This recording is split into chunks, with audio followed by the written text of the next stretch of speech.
Okay, we've now started the live stream.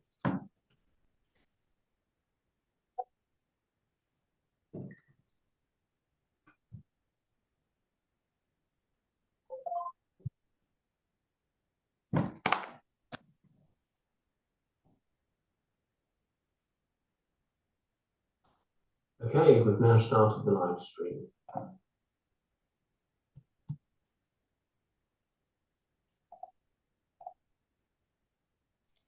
We've still got that delay, Bernard, haven't we? We have that delay and we can't do anything about it. Okay. It's called latency. Yeah, we'll just have to be aware as we're conducting the meeting that there is going to be a lag.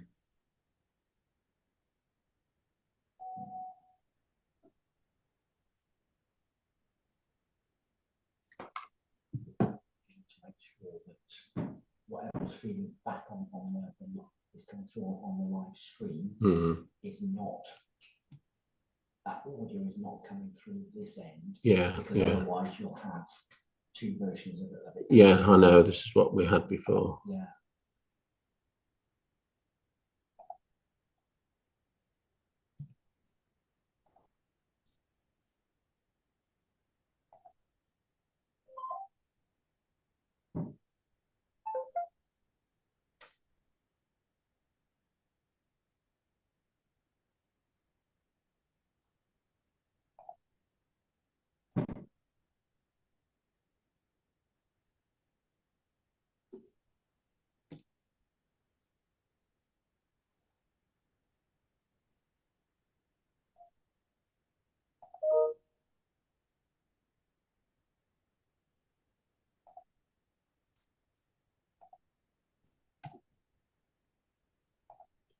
You've got to use this as a tower.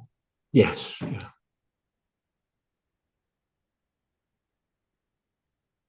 We have three towers or two. Right, let me tell us unscrew it. Let me just go and mute. Yeah, I think. If Andy is the scrutineer, yeah, you to be the tellers. Yeah, that's fine. Yeah. You just check. Bernard? Yeah. Is the chat still muted? Because Duncan said his chat is muted. It's showing as disabled. Okay.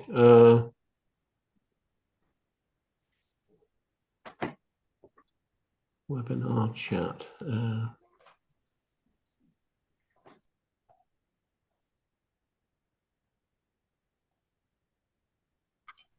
Yeah, on Duncan's, it's coming up at the bottom saying chat disabled. Oh. I've got a question from Paul Harding. Yeah. Who was asking how do they vote on resolutions? It's on the. It's. I will be launching polls.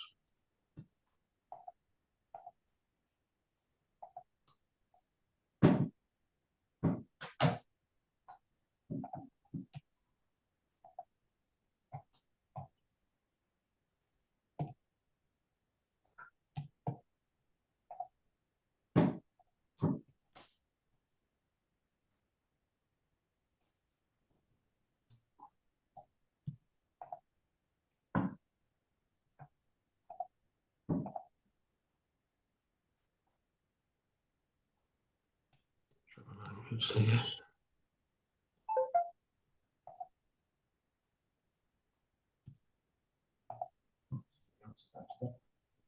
I think you might have heard me.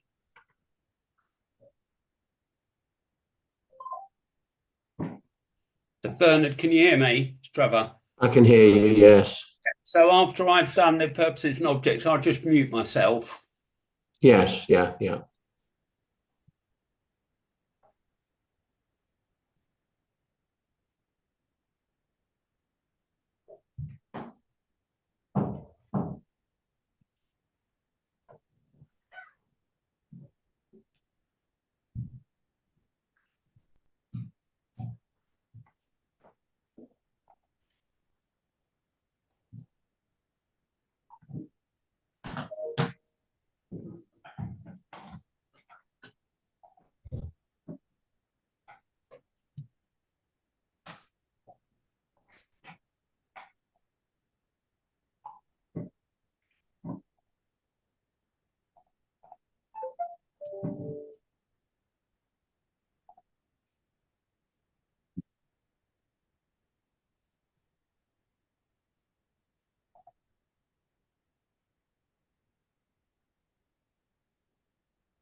Yeah, I'm going to announce that Andy's a scrutineer, I guess, but we don't need that to be approved, do we? We just say Andy's the scrutineer. Well, we will be asking the meeting to approve the tellers and scrutineers. Right, okay. So I'll add Andy into my list then as the scrutineer. Yeah. Sorry, yes. Yeah.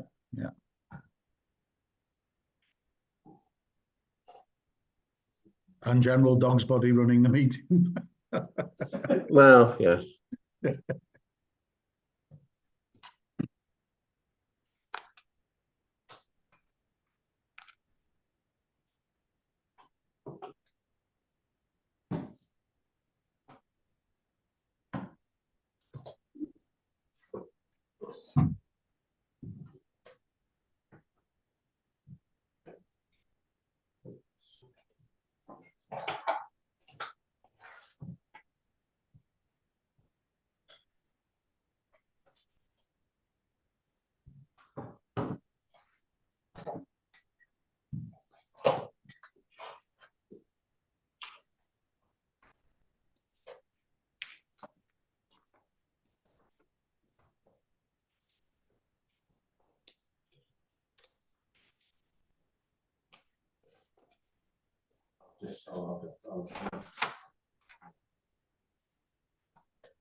We're not putting cameras, participants up, are we?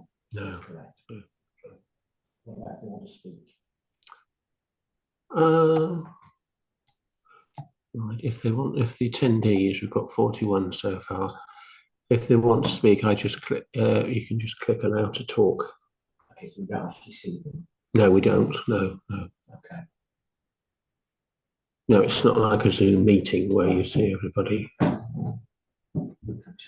Just so you're aware, your mic is on. My mic is off. On. Now it's on. Okay.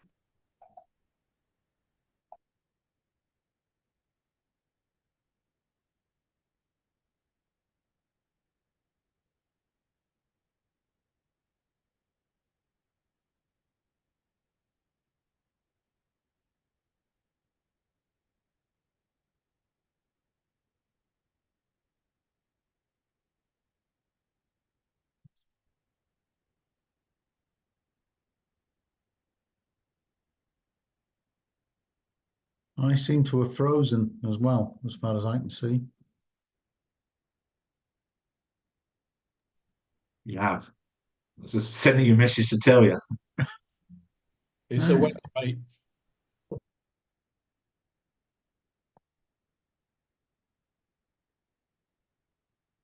Oh, well, as long as you can hear me, I suppose it doesn't matter. We can hear you okay, Win.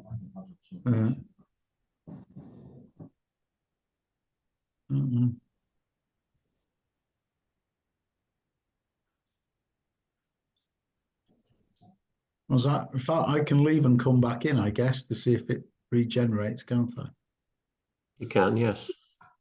Try that.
I'm back moving again.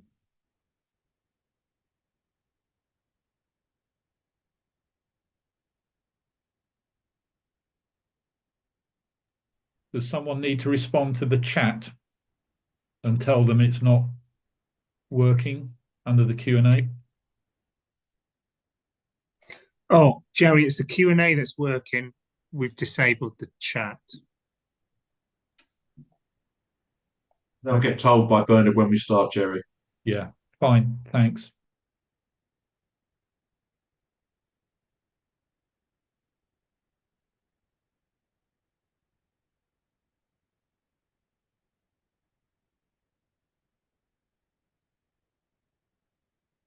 Is Tim Tennant a voting delegate?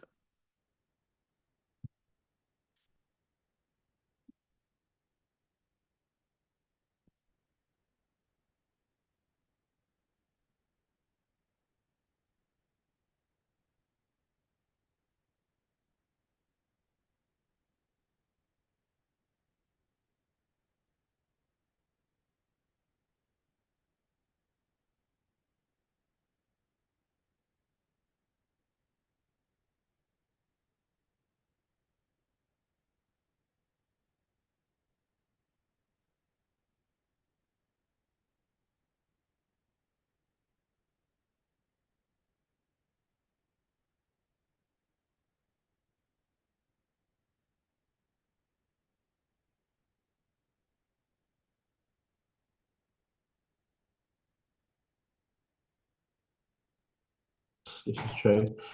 Good afternoon, gentlemen, and welcome to the special general meeting of 41 Club. And a few points to note before we start. So all participants have been muted on entry. So if you wish to speak on a resolution, if you are a voting delegate, can you please use the Q&A facilities to submit your question?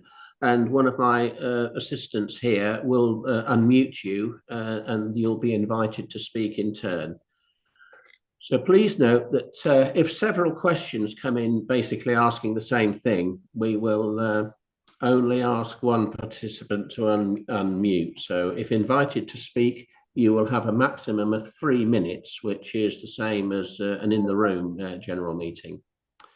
So questions will only be answered from voting delegates in this meeting, those who have registered to join this webinar as voting delegates. Any other members watching the live stream will need to contact their voting delegate to put the question on their behalf. And please note that you can expect there to be a delay between the webinar and the live stream of up to a minute. This is called latency, and it's not something that we can do anything about. And please note that the chat will not be monitored, so please don't put any questions on there. And I'll explain the voting procedure. When it comes to voting, this will be by means of the polling function in Zoom. There are several polls which I've set up, as you'll see as we'll go through the meeting. So delegates will be asked to use the polling facility to cast their votes, and it's basically a choice of approve or do not approve. And once the poll closes, I will share the results. And the results of the polls will be available after the meeting in the form of a spreadsheet, which will be downloaded by me from Zoom and sent to each of the tellers. So this way we can keep a tally of who's voted on behalf of which club and compare it with the delegates who registered. So I'm now going to hand you over to our 2024-25 National President, Wyn Parry. Good afternoon, gentlemen. Welcome to our special general meeting. Thank you very much for taking the time to attend this meeting. It's a very important meeting for the future of our association, and hopefully we can take the association forward in a positive and constructive way. I'll leave it there for the moment. It gives me great pleasure to introduce your panelists to you today. Firstly, we've got Bernard Elwin, who is our National Secretary, Steve James, our immediate past President, Jason Thompson, our National Vice President, Ralph Preston from Lots and Market Harborough 41 Club, and a member of the Association Review Team. and Jerry Wilson from Reading Valley Veterans, who is also a member of the association team. I shall now ask National Secretary Bernard Elwin to deal with the approval of the notice convening the meeting. Thank you, Mr. President. I am now going to launch a poll, and this is right. This is poll number 1, approval to convene the meeting, which I have now just launched.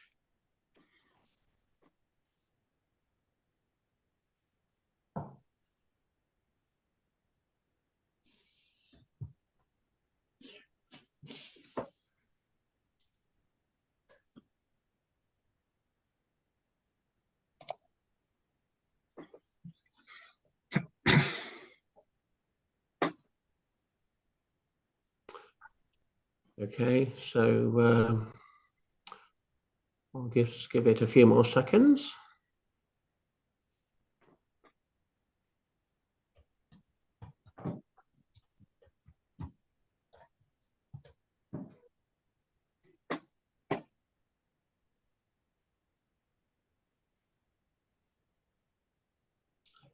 Right, so I'm now going to end the poll, and then I'm now going to share the results.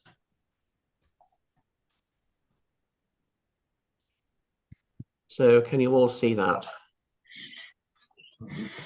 Yeah, so that's approve 98, so we've got 100% approval. So I'm now going to stop sharing. So, thank you, gentlemen. So I therefore declare the notice approved. Thank you very much. So to start proceedings, can I ask Trevor Langford of Christchurch 41 Club to give us our purposes and objects? Thank you, Mr. President.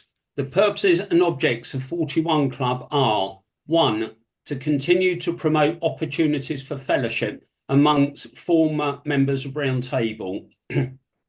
2, to encourage active involvement in the community. 3, to use our experience in support of the Round Table family. 4, to encourage international relationships.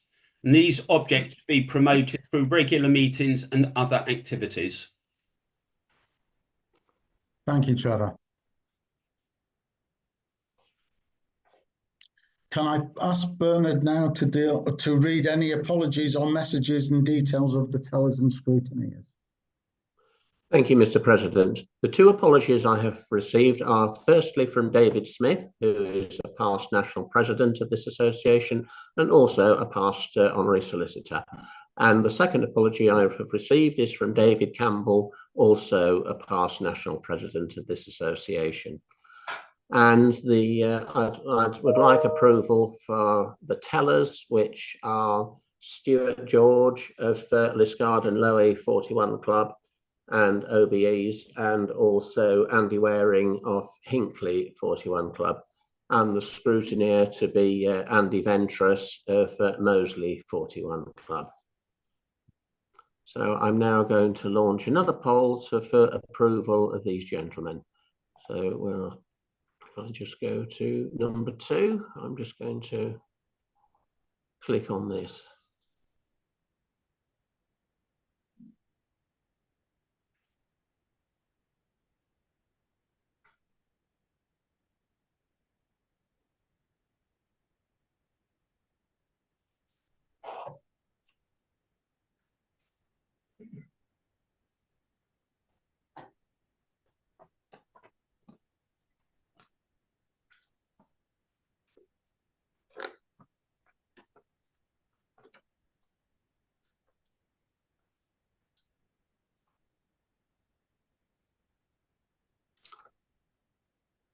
Thank you. Give it a few more seconds to end the poll. Okay, so I'm now going to end the poll and share the results.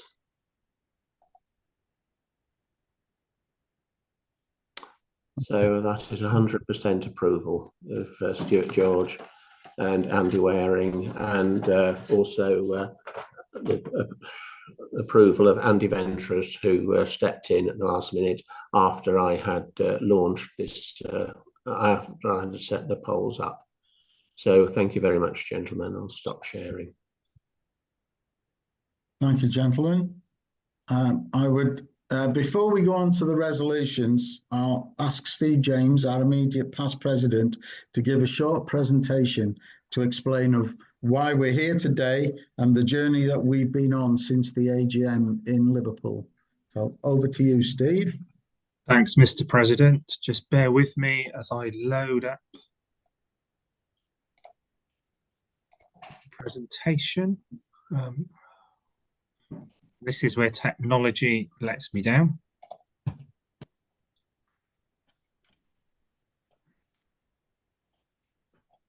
Can everyone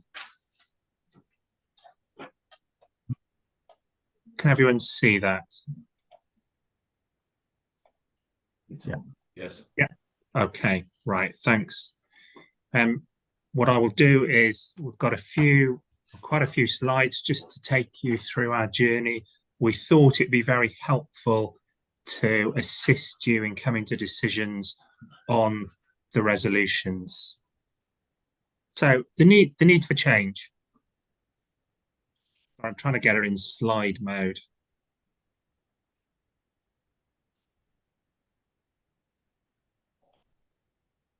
There we go. So at the AGM in Liverpool, members voted to take steps towards the association becoming a limited company by incorporation. It was also agreed that we'd undertake a fundamental review of the association, and therefore 2 work streams were established. And I think a number of you will recall we wrote out to ask for volunteers. We had a number of floor members that stepped forward, and we opened our arms and said yes to everyone and allocated them to the 2 work streams. So the 2 work streams, one is on incorporation, and one is actually the review of the association. What I need to hit home is that what you see today is the decisions and recommendations driven by the floor members and not the board. And to give you an idea of how much time is spent on this, on average, 2 meetings a week occurred since the AGM right up until present day, including having some meetings over the festive period. In terms of the incorporation work stream, this was also supported by an expert commercial lawyer. So not our honorary solicitor, but we actually engaged the services of a lawyer who specialises in incorporation. So what have we done?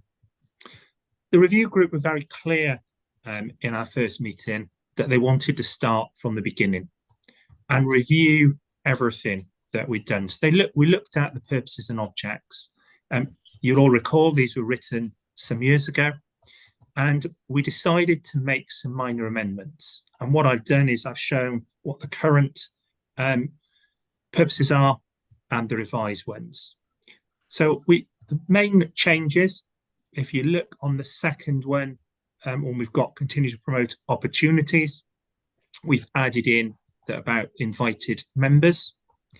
We've also made a tweak to the community by saying encourage and support active involvement. And on the final one, in terms of encourage international relationships, we added the word to support. So not just encouraging, but also supporting international relations. One of the things that is brand new, the solicitor advising us said that we needed to have a set of core values if we're going down incorporation. So they're essential to guide our association's mission, culture, and member interactions. And you will see that what we did, we looked at our core values, or what we believed were the core values, in terms of fellowship, membership, integrity, respect, lifelong learning, collaboration, service, and tradition. I'm not going to read these out because they have been circulated in the special newsletters and also in the Q&A sessions that the team have done. There will be some debate. I know there are 2 clubs that wish to address the core values as part of a debate. And all I want to emphasise here is this has been done on the basis of the advice we've had from our solicitor. If you recall, in Jersey at the AGM, I presented a strategy for the association. And part of that strategy we'd call pillars, the core areas of focus that we would actually deliver on. We looked at the pillars, and then we decided that we needed to support the pillars and strengthen. And the main change on the pillars is that we added community service. From talking to lay members, not just in the review group, but going around the country, there was a huge swell of saying, why doesn't 41 Club promote community? A number of retiring tablers also said they still want to be active in community involvement. So we felt it was essential that we should add a new pillar, being active community service. So what do we mean by community? So for us, our determination was anything that benefits the community, support the well-being of members by undertaking a job well done, and enhance the 41 Club brand. We've put activities for us is raising money, providing resources to support charities, organising events and activities in the community, and working with the Roundtable family to support charities and organise events. We know a lot of our clubs already do this. So what are we going to do? We felt that we needed to appoint a community champion and have a community committee. And I'll come on to the community role when we discuss the board and also the committee structure. We're also going to communicate community matters or community things via community matters and just communicate what is happening. As part of our AGM, we always know that we have a Malcolm Lockie Award. We're going to change that slightly. So towards the end of Q3 and Q4, we can ask members to nominate either clubs or individuals for the award. And the community champion on the board will select the top 6. And members will be asked to vote online for their choice, with the winner being announced at the AGM. What have we done in terms of legal status? There were a number of options that we looked at in incorporation. And just after our AGM, Roundtable were moving towards a community benefit society. So we met with members of the Roundtable board to look at what does a community benefit society mean, why were they doing that? And we also looked at incorporation limited by guarantee. When going through the meetings, we also took the advice of a number of commercial lawyers, and it soon became clear that 41 clubs could not meet the threshold of being a community benefit society. And also, a CBS would also require some form of incorporation, so adding another layer of complexity. So as a group, we felt that that was dead in the water. And our recommendations to National Council and the National Board is that we would set up a company limited by guarantee, which is a distinct legal entity from its owners and responsible for its own debts. Personal finances of the company's guarantors are protected. The limited status builds trust and confidence amongst clients and investors. And as I said, we spoke to a number of people, not just the commercial lawyer that we had engaged. So why should we move? Very simple. By doing so, it protects our members from potential litigation. And you've seen in all our newsletters, we've talked in our current setup that we're jointly and severally liable should anything wrong occur. Our solicitors advised that all affiliated clubs, irrespective of where they're located in the world, will be covered. So clubs in the Republic of Ireland, overseas clubs in the Iberian cluster will all be covered. And I have to hit home because we've had a number of questions since we published a newsletter about insurance and protection. Where does it apply? It only applies if a member pays capitation and is declared on CAS. If a member pays capitation, the club doesn't put them on CAS, they're not a member in the eyes of the association. So that is a real critical point. So what are the impacts? There's a lot to be done in terms of transition us if members vote today on taking the steps of going to incorporated company. So if it's agreed, working with our professional advisors, we'll establish a new company. We are proposing a simple set of articles of association today. Is required to meet our statutory obligations, and we currently will be reviewing and updating our association rules to reflect the new status. We've reviewed the board and council structures, and I'll come on to talk about our proposals. And obviously we will seek approval today from you at the SGM. So in terms of the new structure, we have to have a legal board of directors. So the new structure we've called Board of Directors, Management Board and National Council. The Management Board is a new name for the current board of 41 Club. What we decided to do as a group, it'd be helpful when we get questions to set down areas of responsibilities. And as you can see, we've gone for ultimate responsibility for all legal and statutory matters rests with the Board of Directors. Responsibility for the management of the association will be the Management Board. So in today's speak, that's the current national board, so no change. And the link between individual clubs, the area structures we're proposing, and the Management Board is still National Council. So no change there in terms of governance. The main change in our operating model, we have to have a new Board of Directors. That's a legal requirement. And our recommendation is that the board will be of 7. We have to have an odd number. That's the legal advice we've had. We felt 5 was too small, 9 would be too big. So the new board we're proposing is the president, the vice president, the immediate past president, the secretary, the treasurer, and 2 national councillors. There was some debate in our national council about opening up those 2 positions to experts in their field, not necessarily members of 41 Club. And we felt that that was a step too far because this will be a brand new structure for ourselves, and we recommended keeping it to national councillors. Management Board, just to say, we looked at every single role from the president down to look at, is that role needed? And out of that, we felt that we needed to split the current community communications and IT officer role that's currently occupied by Dave Chard. We just felt that comms and IT was just too big an agenda to deliver by one person. So we're recommending an IT manager who will manage our administration system, our website and other requirements. And also in terms of the proposal for a community officer, we felt that that would be best sat with communications, because a lot of the work that we want the community officer to do on the board is to spread the message, so communication.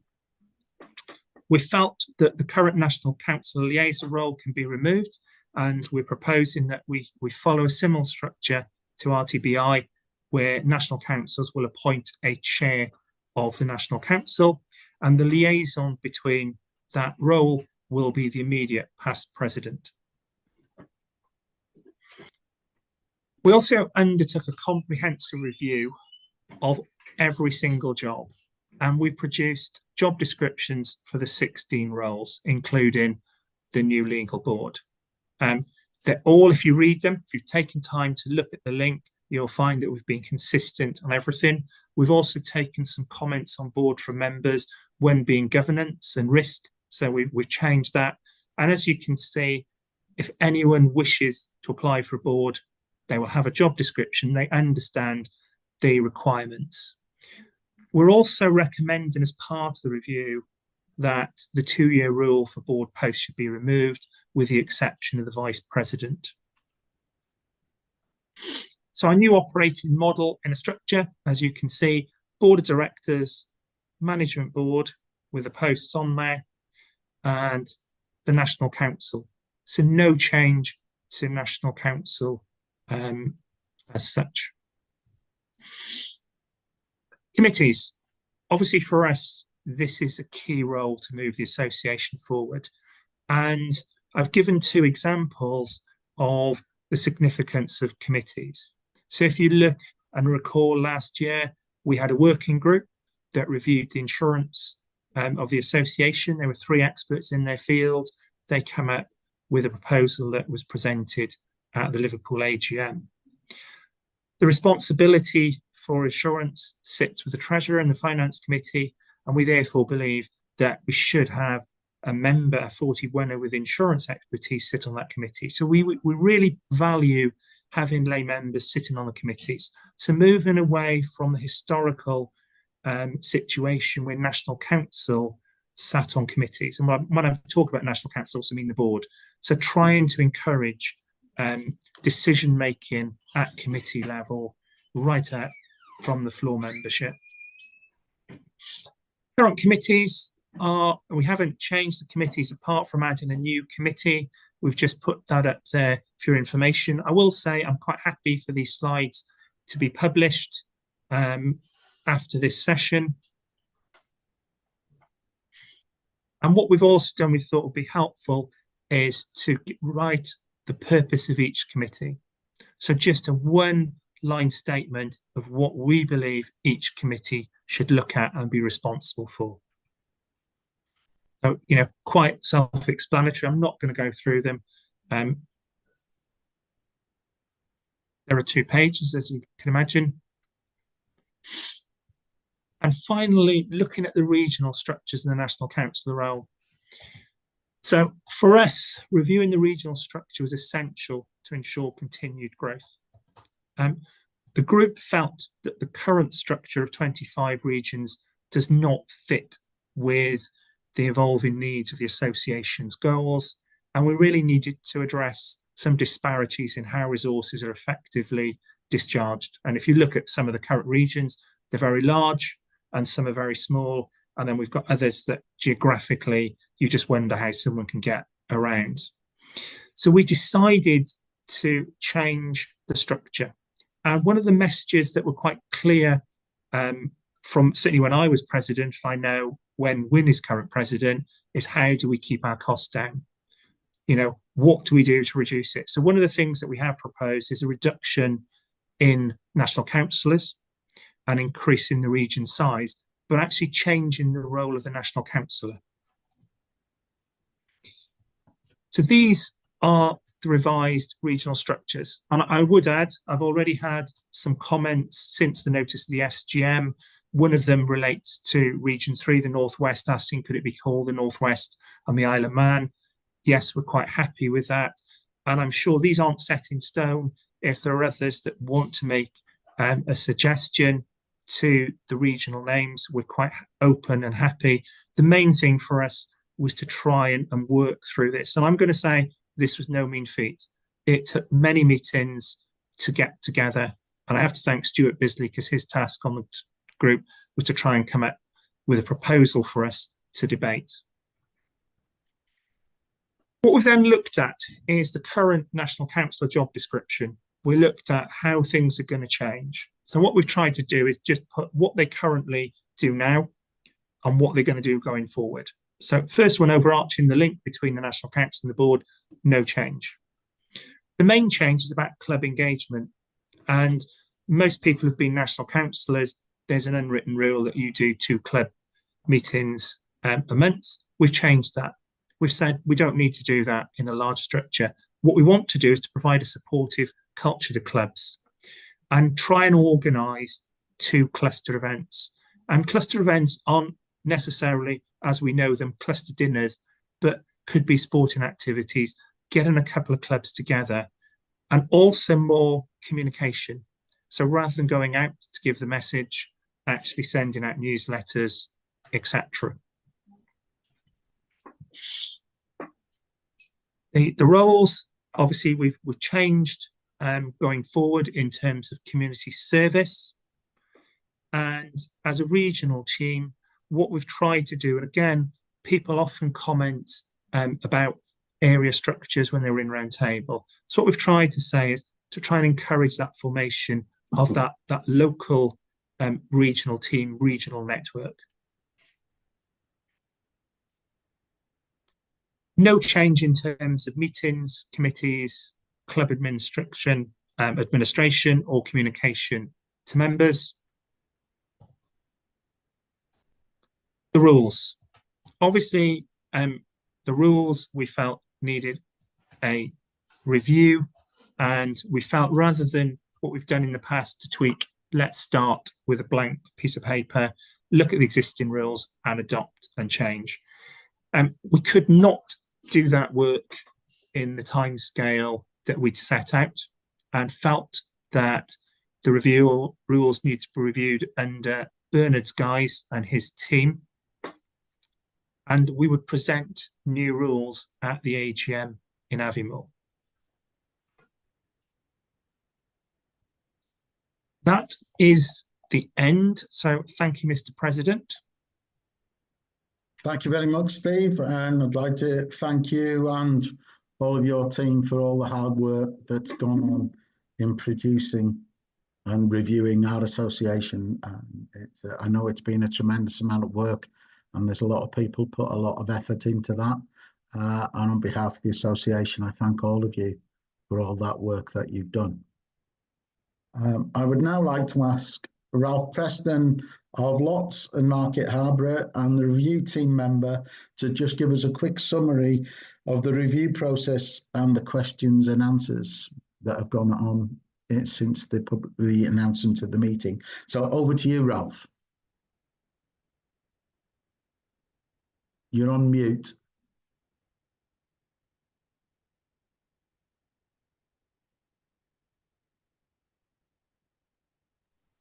I'm now off mute. Apologies.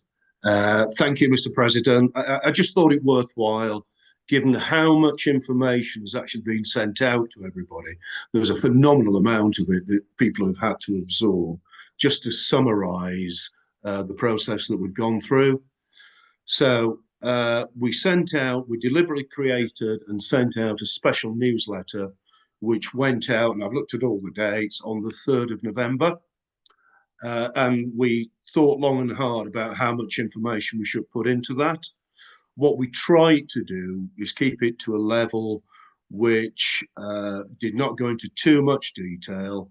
And in fact, we put a lot of supporting information onto the 41 Club website, most of which Steve has run through in the slide show that you've seen.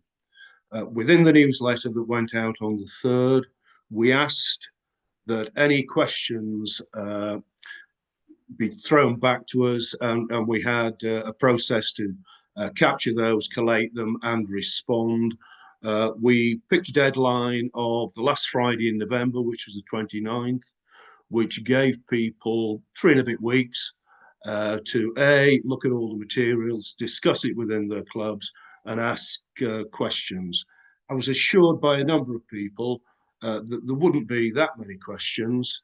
Suffice to say, when we sent out the first edition of the questions and answers, and we sent it out on the 8th of December, it actually ran to 22 pages.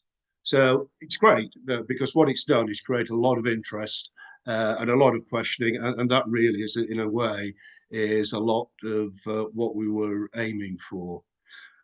What we didn't do is change or edit any of the questions or indeed any of the answers.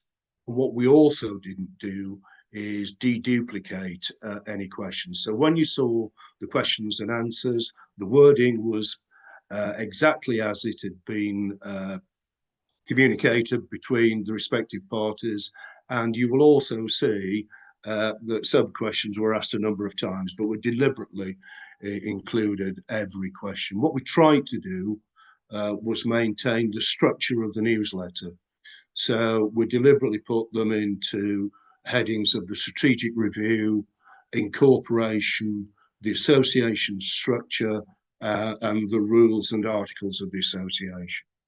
There were a couple of categories at the end, which were one-offs, as it were. One was about the relationship with Roundtable, and there were 3 questions about the timing of the special general meeting, particularly given that it's over the Christmas period. And we did think long and hard about that, but as Steve has said, given the timeline that we have to get everything fit for purpose for the AGM, we're really driven by that one. Hence the timescales that we've been working to.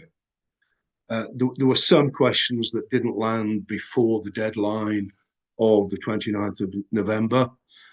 So we worked through those during December. And in fact, Bernard sent the final ones out on the 27th of December.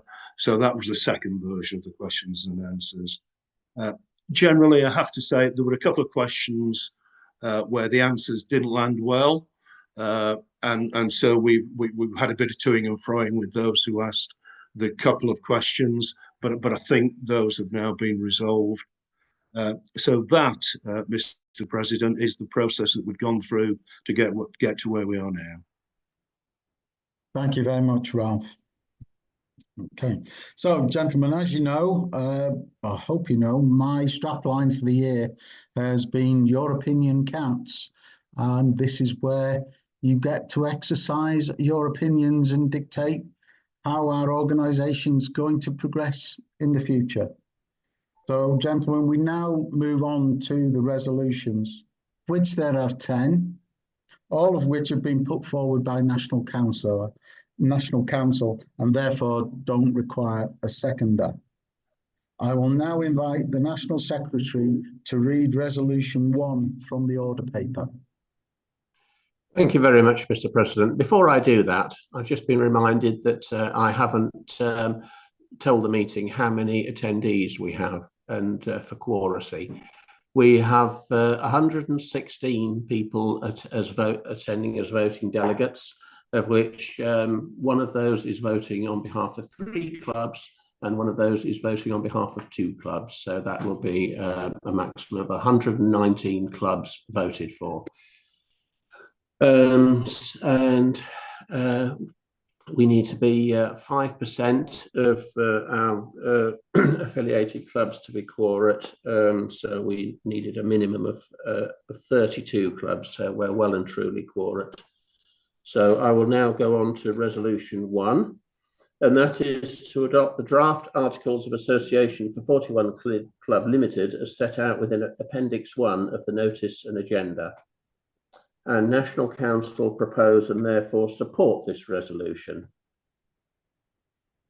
So Resolution 1 is proposed and supported by National Council, and as Bernard said, it doesn't need a seconder. I will now ask the National Secretary if he will move the motion. At the end, after the resolution. Yeah. I move the resolution. I now invite Bernard to speak on the resolution. Thank you very much. The draft Articles of Association were circulated as an appendix to the order paper. I won't go through them line by line. I will just point out that there is a slight drafting error, which has been pointed out to me within the last few days. Members representative, where on page 3, has the meaning set out in Article 22.1 and not 23.1. So this will be corrected, but if these are approved, these will be corrected before the articles are published on our website and circulated further. Just to say that these articles were drafted for us by the solicitor that Steve has referred to in his presentation. He is a solicitor from Meyerson Solicitors based in Altrincham, a professional solicitor who is very well experienced in setting up companies limited by guarantee. And these are bespoke articles for us, which are based on the template which can be downloaded for Companies House, but they were adapted for our association. And the committee went through these articles, and we asked the solicitor to make some amendments, and the solicitor came back with the amendments that we wanted, and the articles that we were happy with as members of the review team.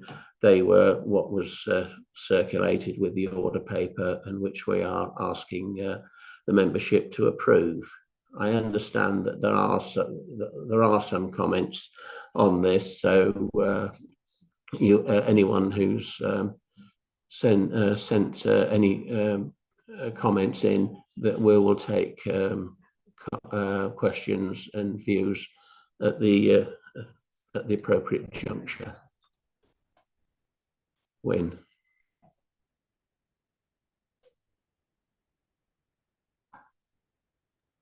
Thank you, you're Bernard. muted.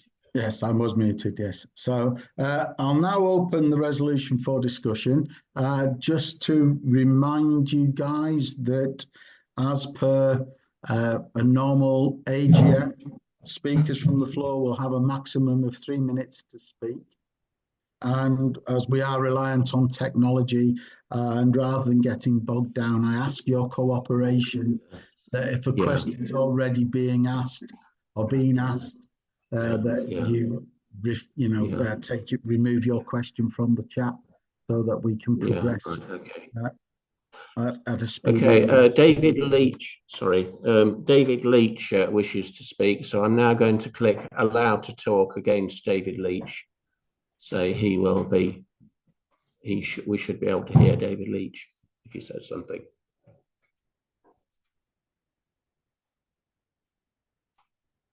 David, we're waiting for you to speak. He needs to unmute.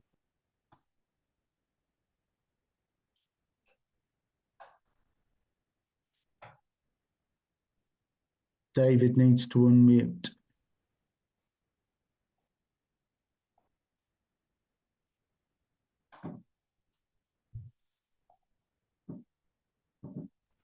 Hello, can you hear me? Yes, we can hear you now, David. Fantastic. So, firstly, I totally support the incorporation of our organisation, and I totally get that pretty much all of these resolutions are absolutely essential to become to attain an incorporated status. Regarding the Articles of Association, effectively what we're translating is our existing rules of the unincorporated organisation into the equivalent thing for a company, which is the Articles.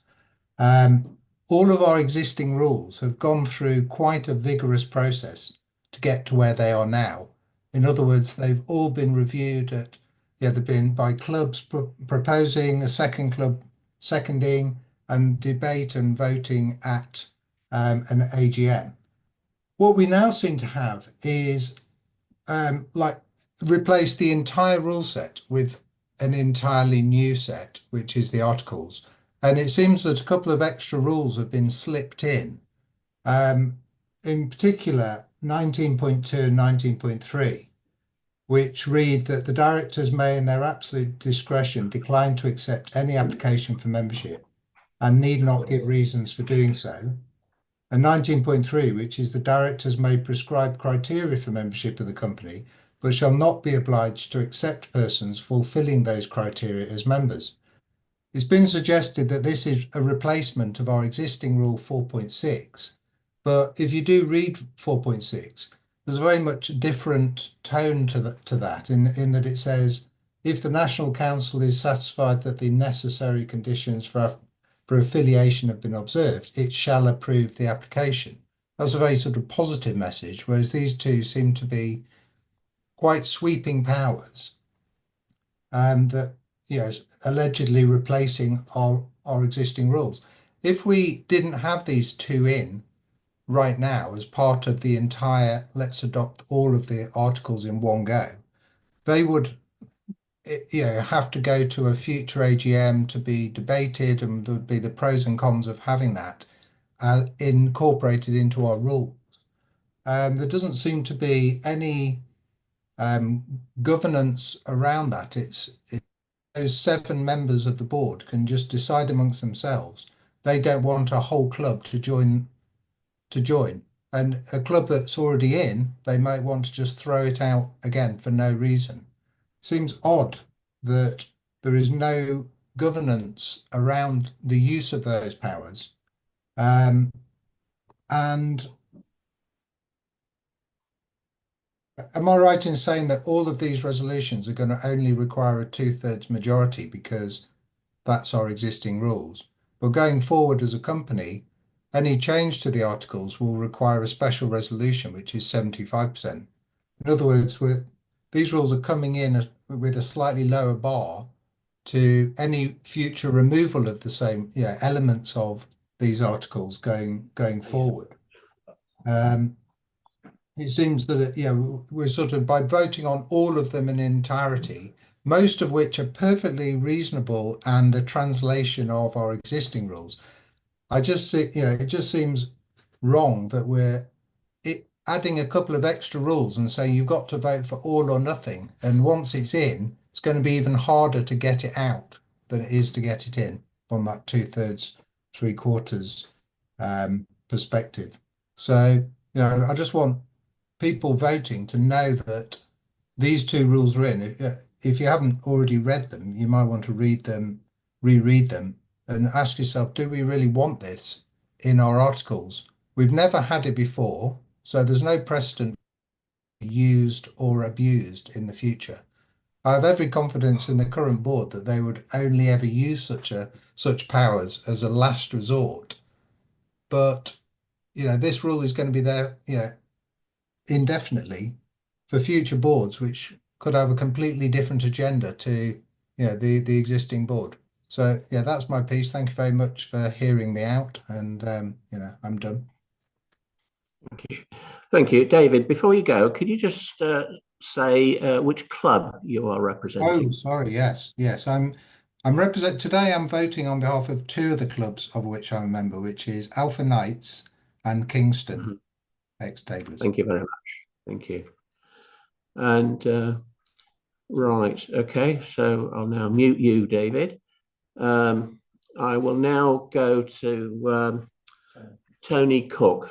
And I'm not sure if you're here as Tony Cook or Anthony Cook. I'll come in. Bernard, do you want to address that? Because I've got the honorary solicitor with me, and there are two. Okay, right. Okay. Well, sorry. Yes, we'll address that question first. Yeah. Are we doing them question one at a time, or are we address them all at the end? Do you want? Well, we can do whichever one suits at a time? you. Whichever. One at a time. Okay. We'll okay. Yeah. Right. Okay. If you don't mind, Wyn, please. Otherwise, we're going to end up writing, and we could lose a question. So, just to explain, Duncan is sitting next to me, the honorary solicitor, and David, I think you raised 2 points. So, Duncan, I'll move my camera. Hopefully, you can see him. David, the difference between the articles and the rules, my understanding is that the articles are there in relation to the operation of the company, and that the rules will be adopted as they are, subject to the amendments that are going to be made between now and the AGM.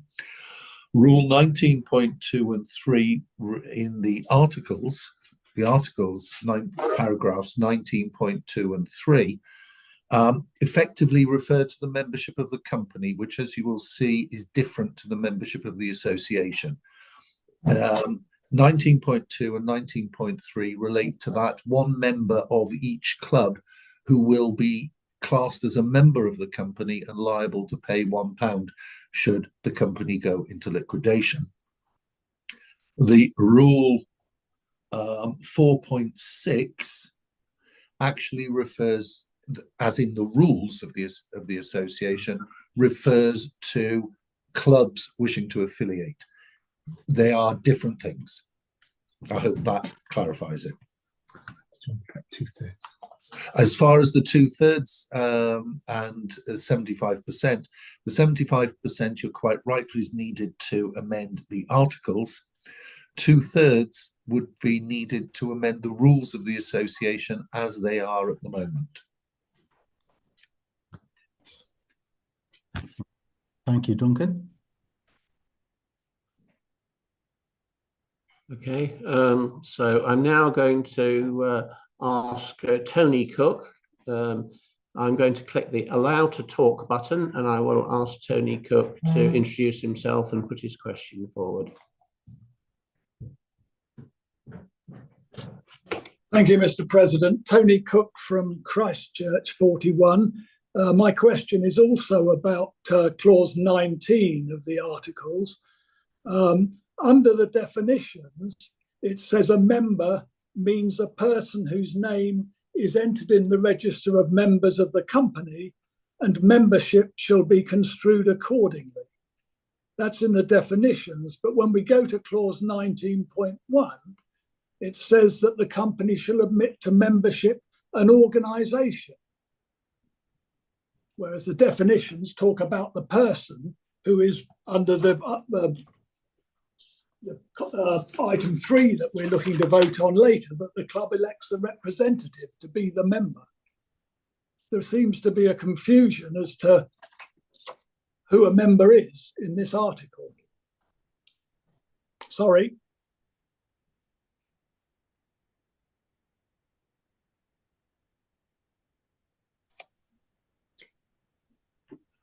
I was going to ask either Jerry or Bernard to pick up that point, please. Right. Okay. Do you want to answer this one, Jerry? Yeah. So what we all have to remember, please, is that when we have the limited company by guarantee, the articles talk about membership, as was previously mentioned by the honorary solicitor, and an individual from each affiliated club becomes the member of the incorporated business by guarantee, and that person who will be nominated by the club will be liable for £1 should the association ever be wound up for whatever reason that might be. Whereas and our membership as a whole, all 11,500 or thereabouts, they are members of the association through the affiliation of the club. And the affiliation of a club is, for the terms of the articles, is concluded when a member of that club signs up as the member. Think of it as a shareholder of the new limited business. And that's why there's the confusion, and you have to try and separate those in your mind, difficult as it is. Well, sorry, am I able to speak? Yes? Yes, yes. Can you hear me? Yes, you can. Well, yes, that's true, but we're talking here about the members of the company. We've just said that about the next two bits of Article 19. It's the membership of the company here, not the membership of the association. So it talks about becoming and ceasing to be a member of the company. That's what the articles are all about. So we're not admitting a membership, an organisation. The member is the individual that the club puts forward. That's exactly right. I'm struggling to understand your point, Tony. Well, it says here the company shall admit to membership an organisation. The organisation is not a member of the company. Well, I think what we will do, I understand, we will go back to our solicitor and just get them to clarify that point for us. If it requires a change in wording, I'm sure that can be accommodated. I think we all understand what... I understand what you're trying to say, but I just think the wording needs changing. Thank you. We will look at that. Thank you. That's all. Okay, thank you. I'm now the third person here who has asked to put a question is Jim Smith. And I'm now going to go down to Jim Smith, and I will click the allow to talk button.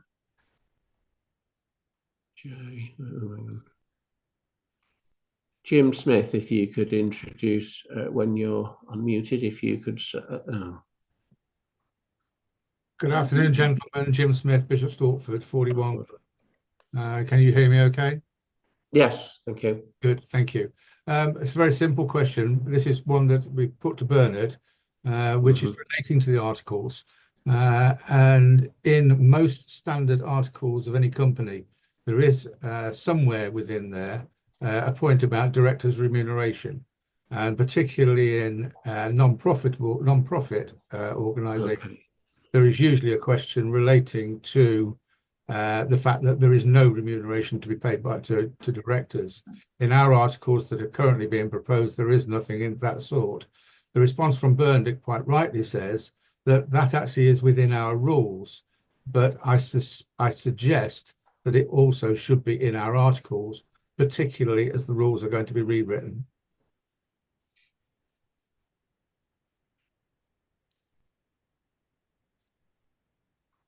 Right. I think from memory, I think we did discuss this. My recollection is that we did, I think it wasn't in the articles because we wanted to have the flexibility at a later stage to bring in somebody who was an expert in their field and pay them to be a director. If we ever needed to do that, was my recollection of. Might I suggest, Mr. President, Mr. Secretary, that actually, if somebody is going to be paid to do that, then it should be a question for a special general meeting or annual general meeting and the whole membership. Right. That yes, would absolutely. Yeah. I mean, absolutely. We're not going to change the board.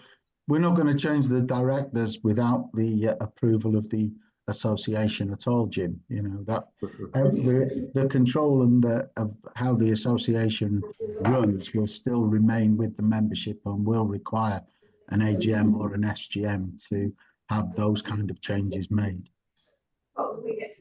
Would it not be just simpler to put it into the articles and if necessary change it at a later date? This is not working. Maybe we ask the solicitor, Duncan. Yeah, do you know, Jim, I've just asked, will Duncan come in there? Just Jim, just to mention in relation to that, specifically in respect of the rules, it does, you know, there's no remuneration, and the rules are looking to be adopted. They are, as you say, they're, you know, like could be changed. We may have to. I don't know who's not muted, but it's a lot of background sound. But that's got to be approved at the next AGM in any event. So it's any change in the rules would have to go before the AGM and be approved. I leave it with you, gentlemen. It's a point made and point recorded.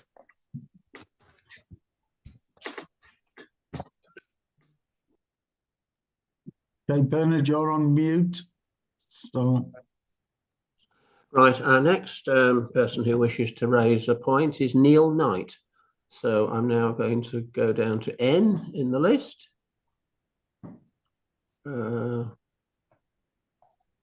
Neil, could you unmute yourself, say which club you're from, and put your question forward? Yep, I'm unmuted. Thanks for bringing me out. Bear with me, gents. I'm quite ill today. I'm rather breathless, and I'm going to be talking quietly if I can. I'm from Grimsby.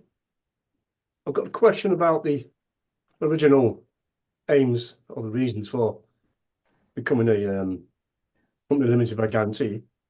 Was the cost of insurance. I need to take a breather. Does the review of insurance, which gives us apparently fit for purpose cover, change the reasons behind becoming a company limited by guarantee?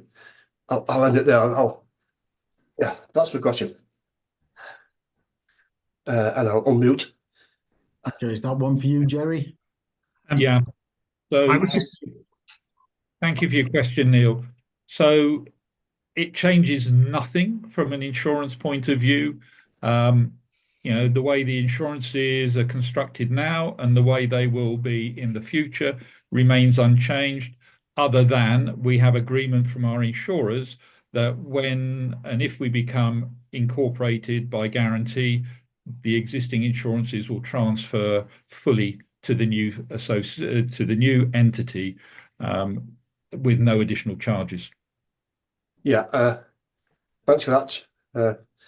I understand that. The point is that if we have a fit for purpose insurance, the main driver to this change was need to cover individuals, indeed, association from litigation. If our insurance is now fit for purpose, does that change the ethos behind becoming limited by guarantee? I'll have to ask him. No, no. So what you have to understand is that all insurance policies have limitations, either by the sum insured or the indemnity that's provided. And there could be a situation in the future where something happens, which, for example, a club organizes an event that falls outside the insurance or didn't even bother to check whether they were insured or not, that could, for example, be uninsured.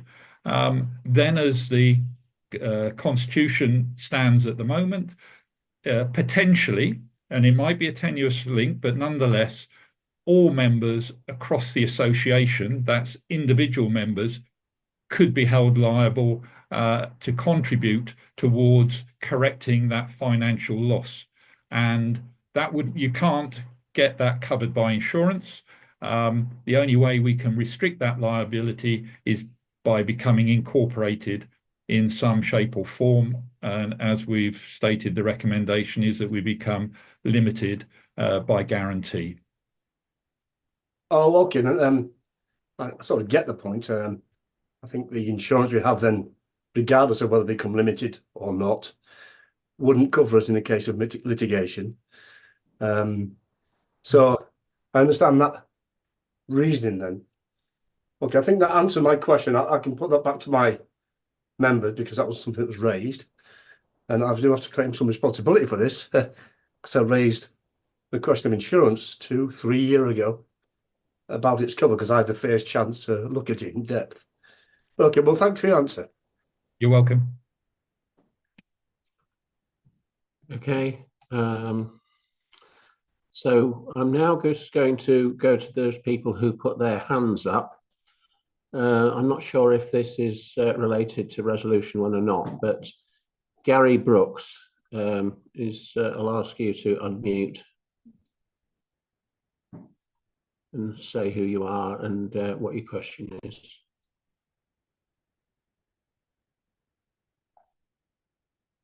Gary Brooks, are you there? Yeah, sorry, Bernard. I was putting my hand up in the early stages. It's irrelevant. I've not got a question. Okay. Well in 41 club. Okay. Okay, cheers. Thank you. Right. Okay. So the next one down is Mark Gray. So Mark Gray. I've clicked. Yeah, I think I'm unmuted now. Yes, so we can hear you. Yeah, it was only the point was that David Leach's point still not really been addressed. So it's just clear that the Article 19 stuff, I think everybody else from, again, like David, appreciates why this has to change and the difference between articles and what is actually part of the management board structure. But those two issues within the articles part haven't been fully explained, I think. And as a result of that, it might be something that for the purpose of actually being able to get this stuff through today, that is looked at again and taken to the AGM, but the rest of it as it stands looks to be perfectly okay. I can't see that just that one article being left out changes the direction or stops you from becoming incorporated, unless you can actually explain why you need to have this rule to take out the individual members who might be affiliated to that club, because that seems to be what it is, isn't it? It's the vote, it's whoever they make the person who is the registered member or the named member of each club that it affects, unless I've got that wrong.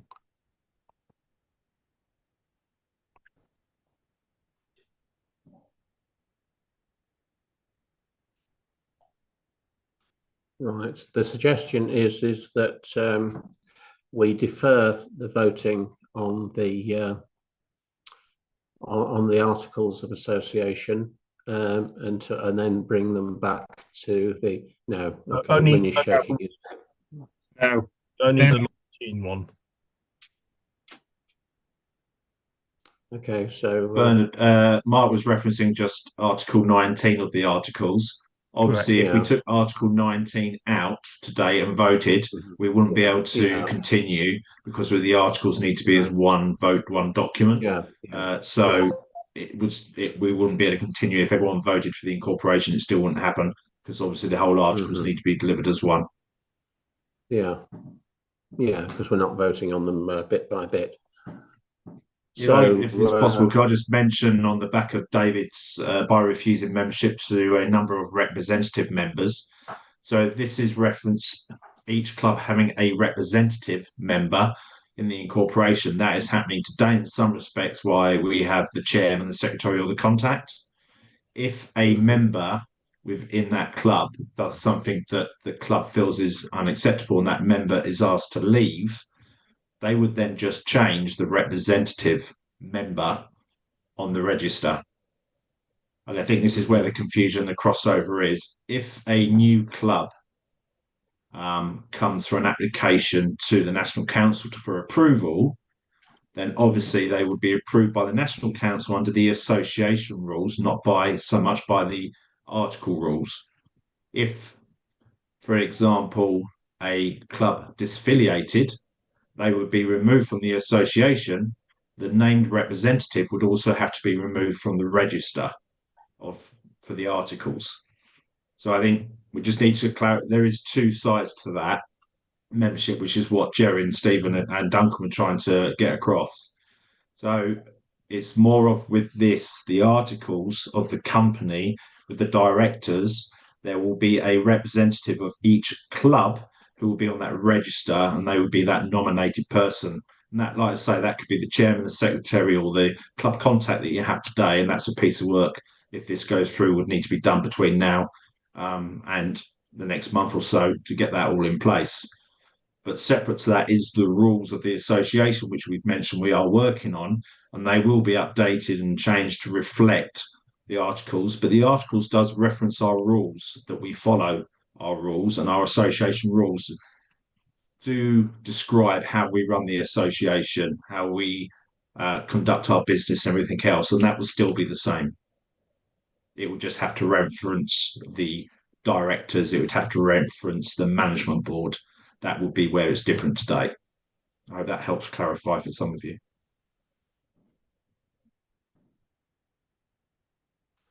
Thanks, JT. Okay.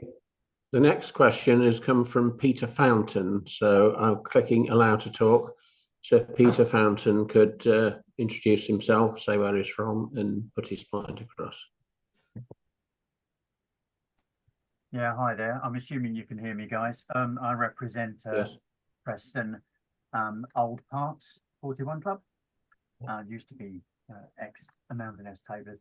We were under the impression, perhaps wrongly, that the insurance issue was completely separate. And as I put in my question there,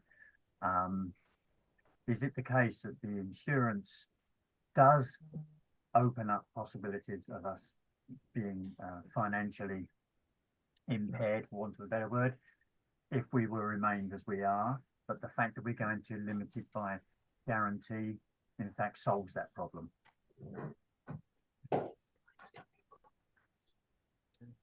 Jerry? Yeah, so yeah, largely the answer is yes to that, because the insurances that we have, as I've previously said, and the same, on your own domestic insurances and business insurances, they all have limitations or require you to do something by conditions or warranties. And if the insurance was to fail because of that, then any liability would fall back on the association. And by becoming limited by guarantee, we restrict that liability to £1 per affiliated club. Okay, so Okay, look, two questions really then spring to mind. If we don't change to a limited guarantee, we're at great risk of somebody being killed in a bonfire somewhere, and we all have to pay £1,000 forever. Well, not forever each. And that's the first question. The second question is, how easy is it to change that £1 limited by guarantee to a different sum without, can it be changed without the membership? And by the membership, I mean the people who are responsible for the £1 sum, me in my case, in our case rather, not being complicit in that. Okay, so as we stand at the moment, we're all each and severally liable, right? That is, you know, the end game, however remote that might be. And yes, if insurances fail in the circumstances you've described, then potentially we would all be asked to contribute towards the cost of putting things right, whatever that might be. If it's a small thing, it's unlikely that it will go that far. But if it was something major like a bonfire and lots of people got injured, then yeah, potentially we're all on. Coming back to question 2, the whole point of incorporation is to restrict that liability on the membership. We have a situation where effectively each affiliated club becomes, if you like, a shareholder. But instead of putting money in up front, money is only called upon in the event of the business, in our case, it would be the National Association's funds are exhausted and there's a winding up order placed on the association. So moving it from £1 to £10 or £1,000, I don't think is relevant. I think the idea of limiting that to £1 sort of makes it affordable to us all and doesn't impede what we're trying to achieve. Yeah, and if we did change it, it wouldn't be retrospective. Correct. Okay, that's a very final observation on the same point, I'm afraid. We've never had to be dipping our hands in our pockets before, have we, over many decades of an association? And I just wondered, has something happened to spook us all to protect ourselves in this thus far non-materialized event of being uninsured? Yeah, I think we all feel that sentiment, Peter. The reality, though, is that the world that we all live and operate in has changed very sharply in recent decades. And we see that in all walks of life where there is no such thing as an accident. People play a blame game when things go wrong. And if there was something like that fireworks event that you talked about that went severely wrong, you know, we need to protect ourselves. It hasn't happened in the past, but society's attitude to these sorts of things has changed. We see it in the press every day, and we need to protect ourselves. Okay, I'm happy with that, which I shall put in the chat. You can mute me now. Thanks, guys. Wynne, Duncan would just like to come in on the point about raising the pound, if that's okay. Sure. Yeah, Peter, just to mention, as far as the £1 is concerned, that's contained in the articles, and as quite eruditely put earlier on in the discussion, going forward, to change that figure would require a 3/4 majority to change the articles. Anyway, wouldn't be after a big sudden bonfire event that couldn't go back. Okay, thank you. Okay, thank you. When we've got 4 more. Okay, Richard Matthews, which button do I press to right, okay, sorry, yeah, we've got 4 more questions and points raised. David Leach again. By refusing membership to any number of representative members, whole clubs can be expelled or refused membership. So does anybody on the review team want to answer that? I've just had a categorically no by the honorary solicitor, but I'll ask him to say it. Okay. Yeah, just to mention in relation to that, Article 19, that refers to the specific member, one person who would be liable for the compound. It doesn't give the right to exclude a club. Okay, thank you. There is a right.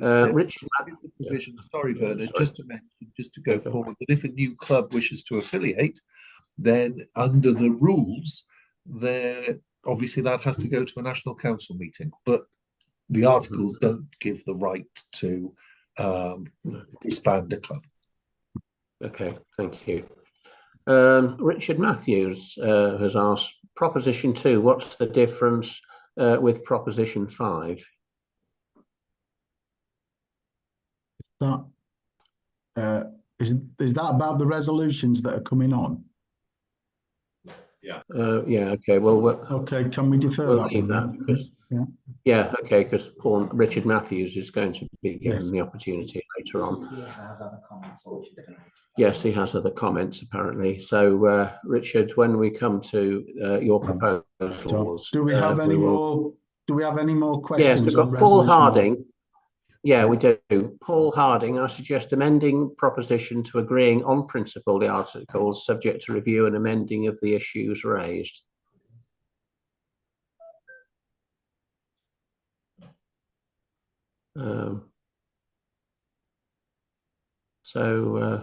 Anybody want to comment on that?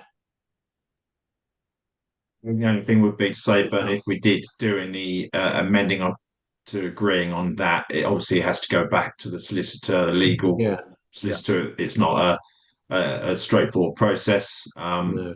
If we're looking to amend, then that would not be able to be concluded today. No. And finally, Jeff Trowbridge, Article 27 provides that in the event of a conflict between rules and articles, the rules prevail. This is not permissible under company law. Is that something that Duncan would maybe be able to advise on? Duncan said he can't answer that because obviously he's not a commercial lawyer. No, so, right. My only answer to that is we'd have to go back to Scott, the solicitor. Yeah. One would presume, however, that if the commercial lawyer who drafted these articles, he's aware of the situation about the adoption of the rules. It's the only comment. Yeah, these have been through the commercial lawyer, so he's obviously accepted these and worked with the review committee. Many iterations. Yes. Yeah. Okay. So, are there any more questions on Resolution 1 then, guys, in Marquez House? Not that we can see at the moment. No. Okay, Bernard. On that basis, then, Bernard, do you have the right to reply? Do you wish to exercise it? Okay. Thank you. Okay. There's a hand up from Jeff Trowbridge. I will now allow to talk. Yeah. Okay. Jeff Trowbridge, are you online? Are you here? Unmuted? Yes. Yes. Article 27 says that where that allows the directors to make rules and says that where the rules conflict with the articles, the rules take precedence. That actually takes effect as an alteration to the articles, and there is a specific procedure for that under the Companies Acts. So you cannot informally alter or change the articles. That's why I don't think it's permissible.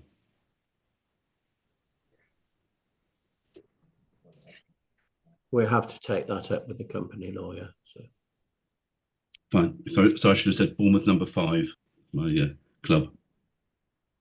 Oh, yeah, Bournemouth number 5. Okay, thank you. Right. Okay, so Mr. President, I think all the answers have been replied. All the questions have been replied to by my colleagues. So, okay. So on that basis, then we'll take the resolution to a vote, and I think it will be using poll 3, Bernard, I believe. Yes, it will be. A 2/3 majority is required, as this is a real change to our association. So polls up there for everybody to see. Sorry, yes.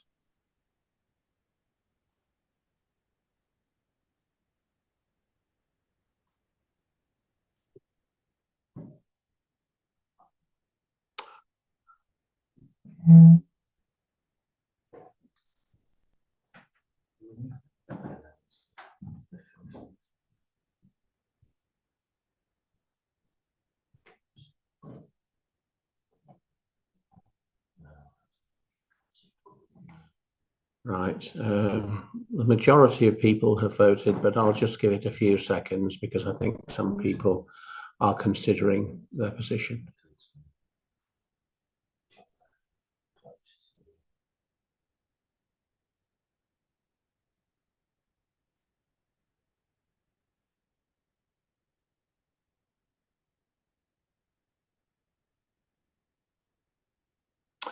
Okay, I'm going to end the poll now because it's not going up anymore. So I'm going to end it now, and I'm now going to share the results.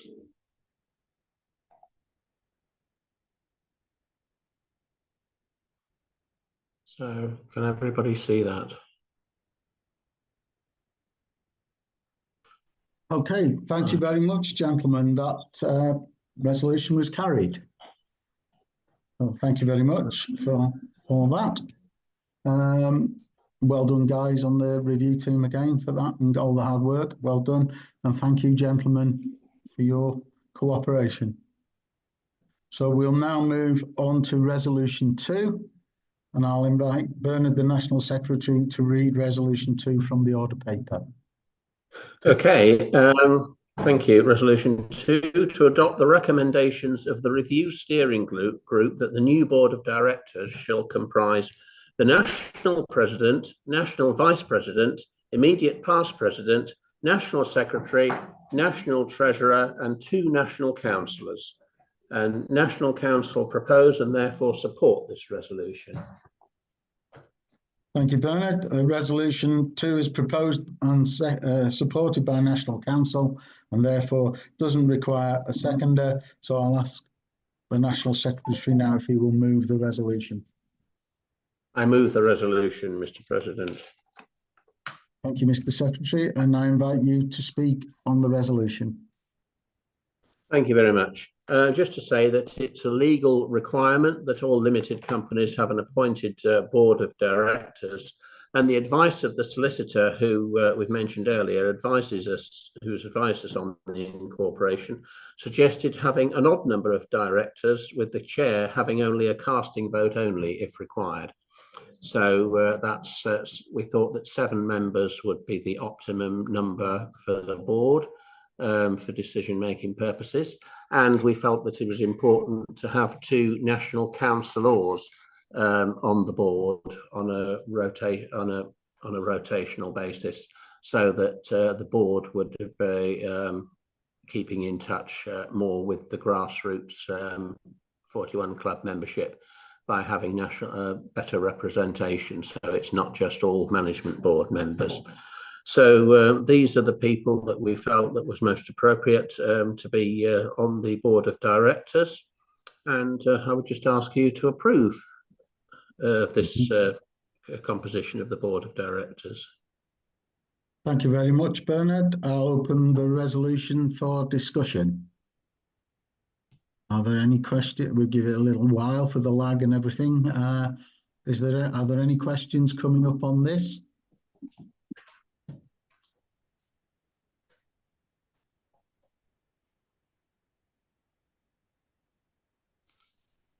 Right, there doesn't seem to be any questions. Okay.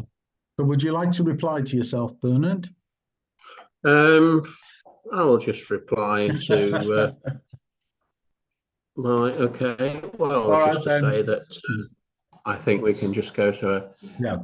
Yeah. So we'll right, Richard, oh, we've got one, sorry, we've got one from Richard Matthews. I'm sorry. Right, I'm now going to go to Richard Matthews and allow him to talk. Hello. Richard Matthews. Hello. Can't hear you. Hello, Richard. Hello, can you hear me? We can. Yeah. Good afternoon, gentlemen. Thank you for all your hard work. I'm sure it's you're realizing it's not a trivial exercise trying to do this sort of thing. I am a bit concerned about these structures that are being put around. It's a bit sort of, well, I suppose it's what we'd expect, but I mean, have we taken really the opportunity to sort of look at, now we're becoming a company, the skills that sit on the board? It's the first time we've ever moved from a club with no legal inquiry or reporting or anything like that, and we're going to put people on the board who, frankly, and let's be be aware of this, that sometimes our own officers are maybe not fit to be a company director, depending on what happens. And let's be honest about that.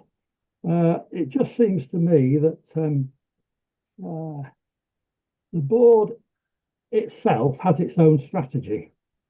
The operating side of the business creates its own strategy to do what it does. And I just feel that, you know, the officers of the operating business, if you call it, the association, they don't need to be on the board of directors. But we set it up accordingly and we put the right kind of people in place for compliance.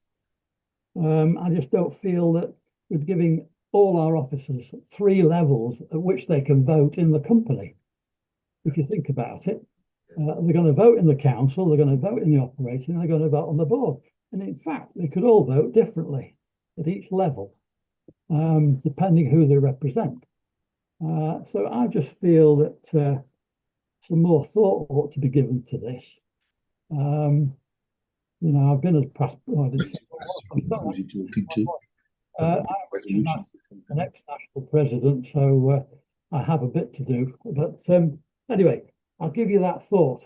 And at number 2, it seems to me to cross with number 6, because we're electing a temporary board and a permanent board, and I'm not sure what the propositions are doing. So we've obviously got under 6 something to discuss about a permanent board from the AGM. If I'm not waffling too much and you're getting it, can you not nod your heads? Thank you very much. Thanks, Richard. I'll take this one if that's okay. I think the first thing is to give you some assurance, we did a whole scale review of job descriptions. And if you look at the job descriptions, we looked at what we believe a company director needs to be, and that is inserted. So if you look at our skill set on the review group, I think there's a number of us who are experts in writing job descriptions, but more importantly, and I'll name Jerry and Ralph for sitting on private companies. So we pulled together that requirement.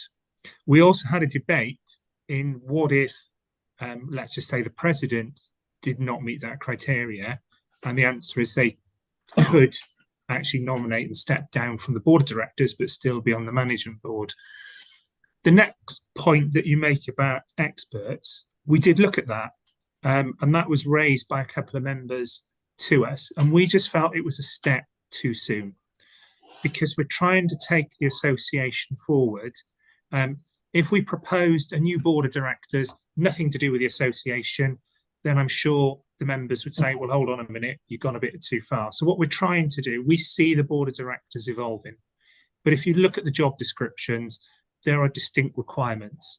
We've also looked at legally the Fit and Proper Persons Act. So there are some exemptions that would preclude a member of the management board being a board of directors. Thank you, Steve. I was thinking about that I could chair the board with 3 other past presidents and we could have expenses, that's all. I mean. Yeah, I think we went through that earlier on, Richard. Okay. Any other questions, gents, on this? Or can we go to a vote? Right. The only question was Richard Matthews, but Okay. I think we So- can now go to the vote. Sorry. Yeah. So we'll take a think we vote can on now- this one. This will be, on this resolution, it'll be using poll 4. Again, 2/3 majority is required as it's a rule change. So Bernard, if Yeah. you can put the poll up, Approval of please. Board of Directors. So here we go. Which I've just launched.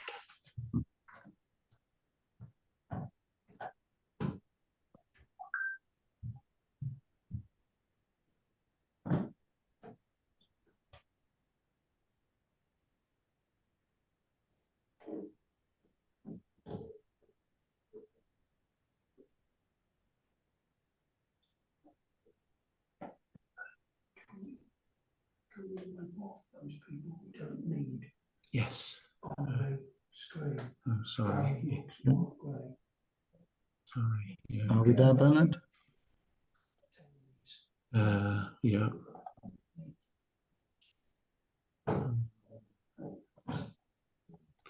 Yes, I've ended the poll, so I'm now going to end it, and I'm now going to share the results. Thank you very much, gentlemen. So we shall move on to resolution 3. So I'll invite Bernard, our National Secretary, to read the resolution from the on paper. Right, okay, so and 3. Sorry, Bernard, was I going too fast? Okay, yeah, it's my assistants have asked for just a minute or two. Okay. This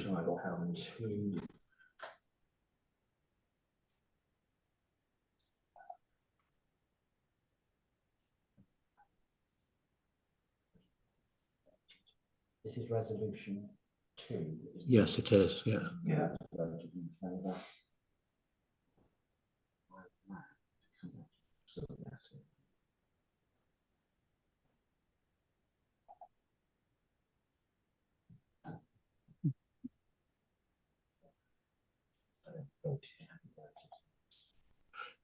Right, but before we move on to the next one, I just got a quick question of Duncan. We are the voting 2/3 majority or simple majority. It's of those who have cast a vote rather than those who have registered online. Is that correct? Yes. Yes. No, hang on, he said, hold on. Bernard. No. The rule specifically says that the constitution and rules and standing orders shall not be altered save by a 2/3 majority of those delegates voting at a general meeting.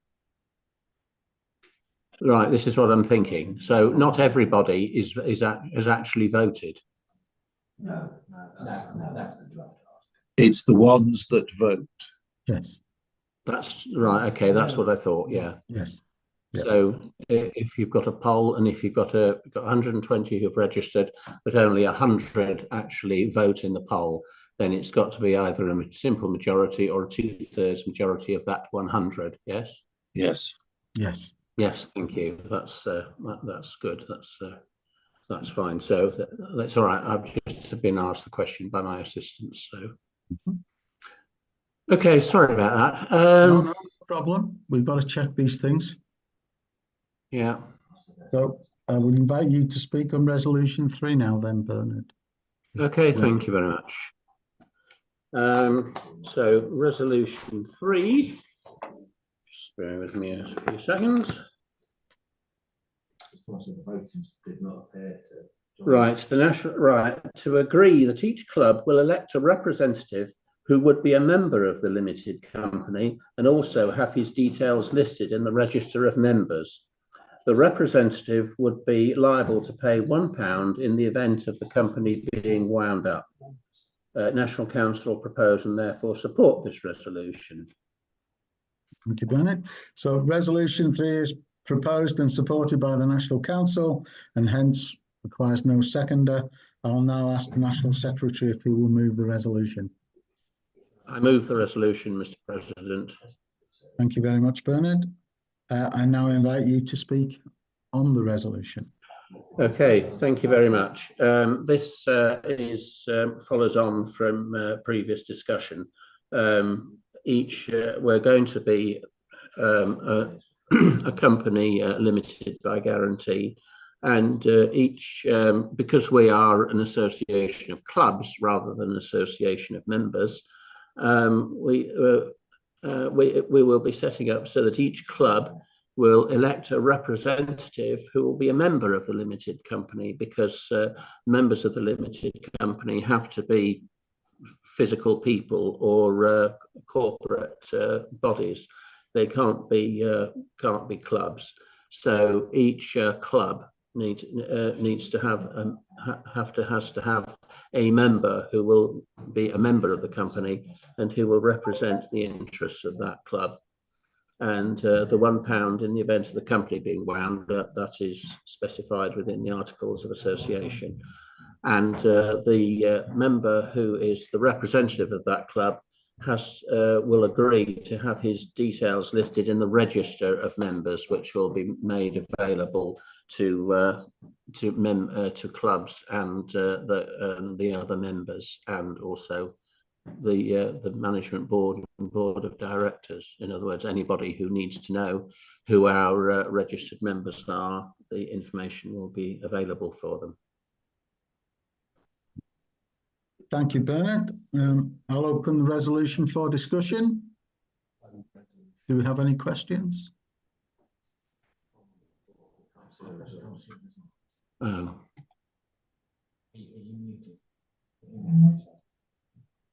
I'm not muted.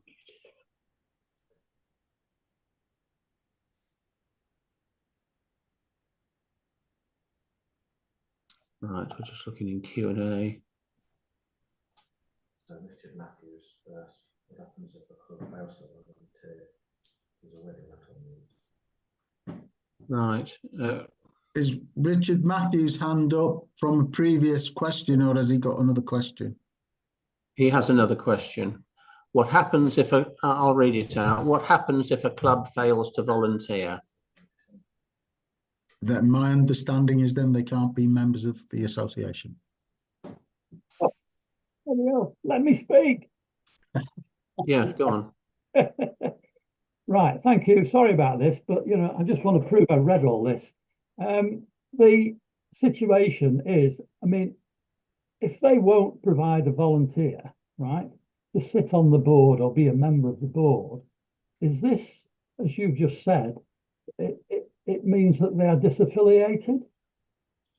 Now, it seems to me that the last thing we need to be doing is making clubs alienate themselves or alienate from us just on this basis alone, if nobody does it. Can the National Councillor be their proxy? Is there any other way of doing this? I just feel, I'm basically, if it's what we need to do, I just wonder if we've considered what we do if it doesn't work. Richard, if you don't mind me coming in, we looked at that eventuality, and if someone didn't volunteer, actually the default position is the club contact, and if there's club contact not registered, the default then goes to the chair of the club. Okay. Well, we'll see what happens.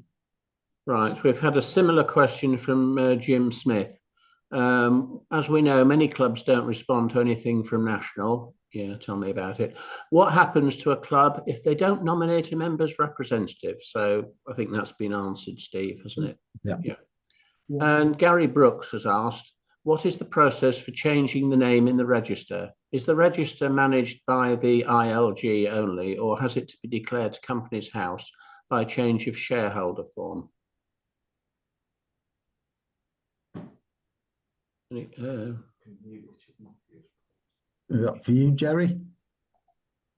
Yeah, so we have discussed this as a committee. There will be an internal process, and eventually once that, there will be people for whatever reason that are the registered member for the club who may become abdicated in one way or another, or feel that they don't want that responsibility anymore, then it'll be a simple question of resigning and a new form being filled in by the person who replaces them, and that will go through to the Secretariat of the association, and they will then register it with Companies House.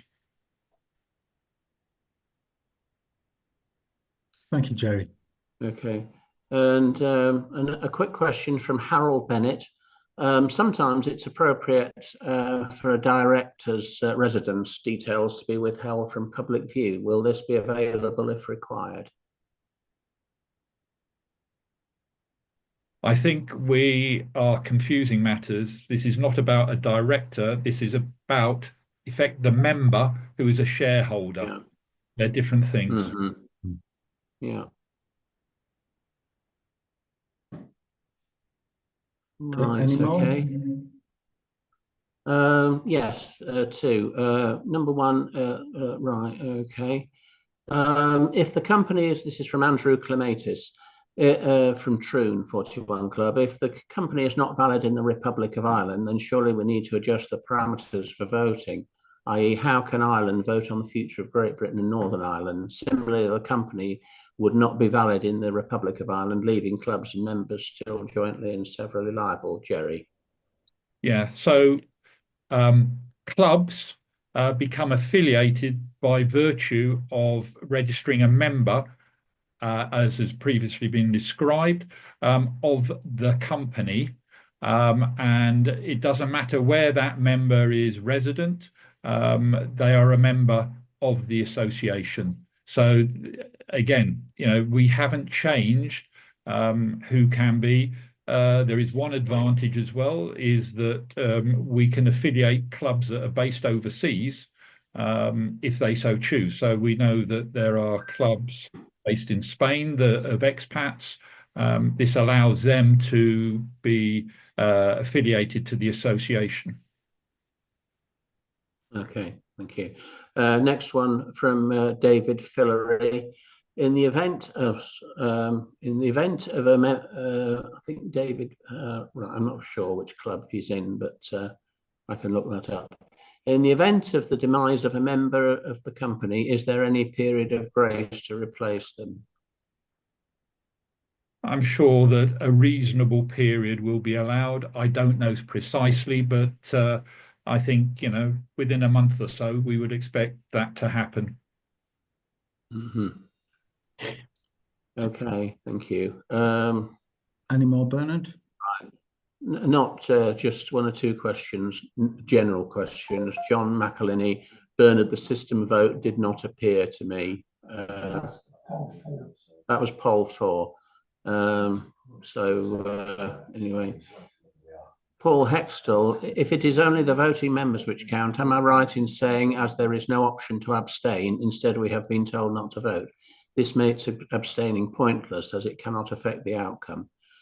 To which my answer is, this is exactly the same process as a general meeting. You stick a red card up in the air if you're against, you stick a green card up in the air if you're for, but we don't have any other colour for abstentions.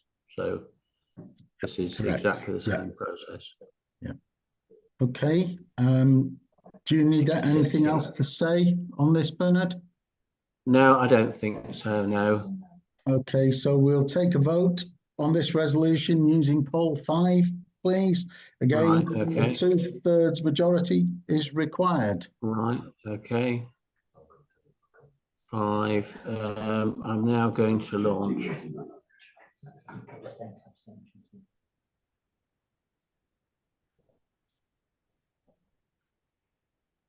Yeah, but we don't count it, do we? We do it. Yeah. It's 6.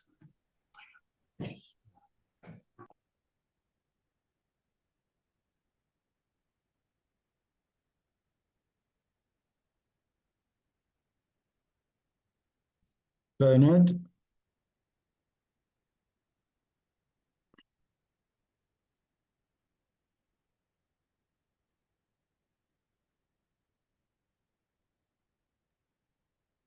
You're on mute, Bernard. Bernard? Sorry, shall I? I'm going to end the poll now because it looks like everybody's. I've had a. I'm now going to share the results. Okay. Right on this, Bernard. It's 96% in favour of it. I've had a WhatsApp from a member who's saying that the YouTubers can't view and see the results. So could you please declare them verbally as to what the results are? Yes. And going okay, sorry. And if you could do the other resolutions with the percentages as well, just so the you right, okay, right. Yes, sorry about that. Yes, so resolution poll 5, which is resolution 3 that we've just done. Approve is 105, and do not approve is 4. So that's 96%. Yeah, 96 and 4%. I'm now going to read out the results of the other 4. So approval of the board of directors, this is going back. So we had 108 who voted, 105 approved, and 3 do not approve. So that's 97% of those who voted approved that. And then resolution 1. Right, so we go back to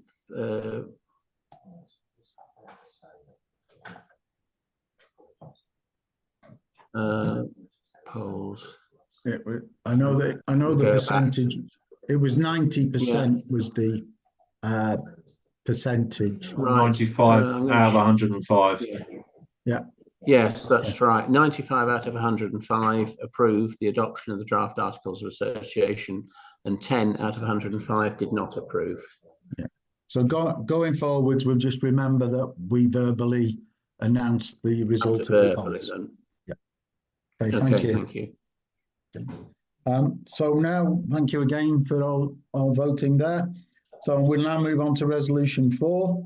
I'll ask Bernard to read the resolution 4 from the order paper.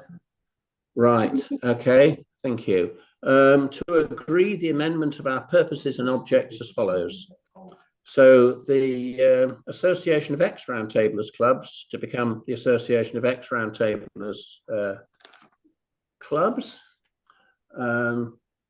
Number 2, to continue to promote opportunities for fellowship amongst former members of Roundtable, to be slightly changed to continue to be the preferred association for former members of Roundtable and like-minded men, and to encourage growth. Number 3, to encourage active involvement in the community becomes to encourage and support active involvement in the community. Number 4, to use our experience in support of the Roundtable family becomes to use our experience to support the Roundtable family. And the last one, to encourage international relationships becomes to encourage and support international relations. Yeah. Thank you, Bernard. We have had a proposal that's been received from Shaftesbury and Gillingham 41 Club, seconded by Showtime 41 Club, that this resolution is deferred until the AGM in Aviemore in April. I will invite the representative from Shaftesbury and Gillingham 41 Club to move this proposal. Which is Richard Matthews, and yes. I am now going to find Richard Matthews.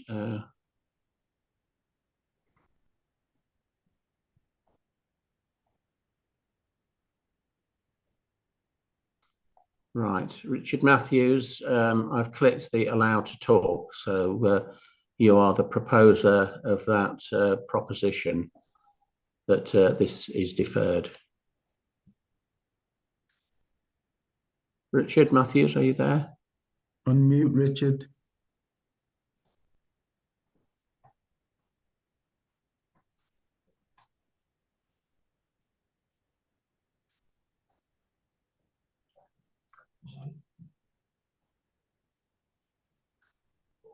Richard Matthews. Richard, are you there? And can you unmute, please? We have to ask you to unmute. Thank you. Oh, you're there. Good. Yeah, sorry, I didn't get the unmute button. Sorry. Thank you. Richard Matthews, Shaftesbury and Gillingham, past national president. I think this when we I sat think down, you just need to move the proposal at the moment, Richard. Oh, You sorry, speak a bit sorry. later on. We'll move the proposal. Thank you, Chairman. Thank you. Okay, and I invite the representative from Showtime 41 Club to second the proposal, which I assume is Martin Green. Which is Martin Green, and I'm now just going to find him. Right.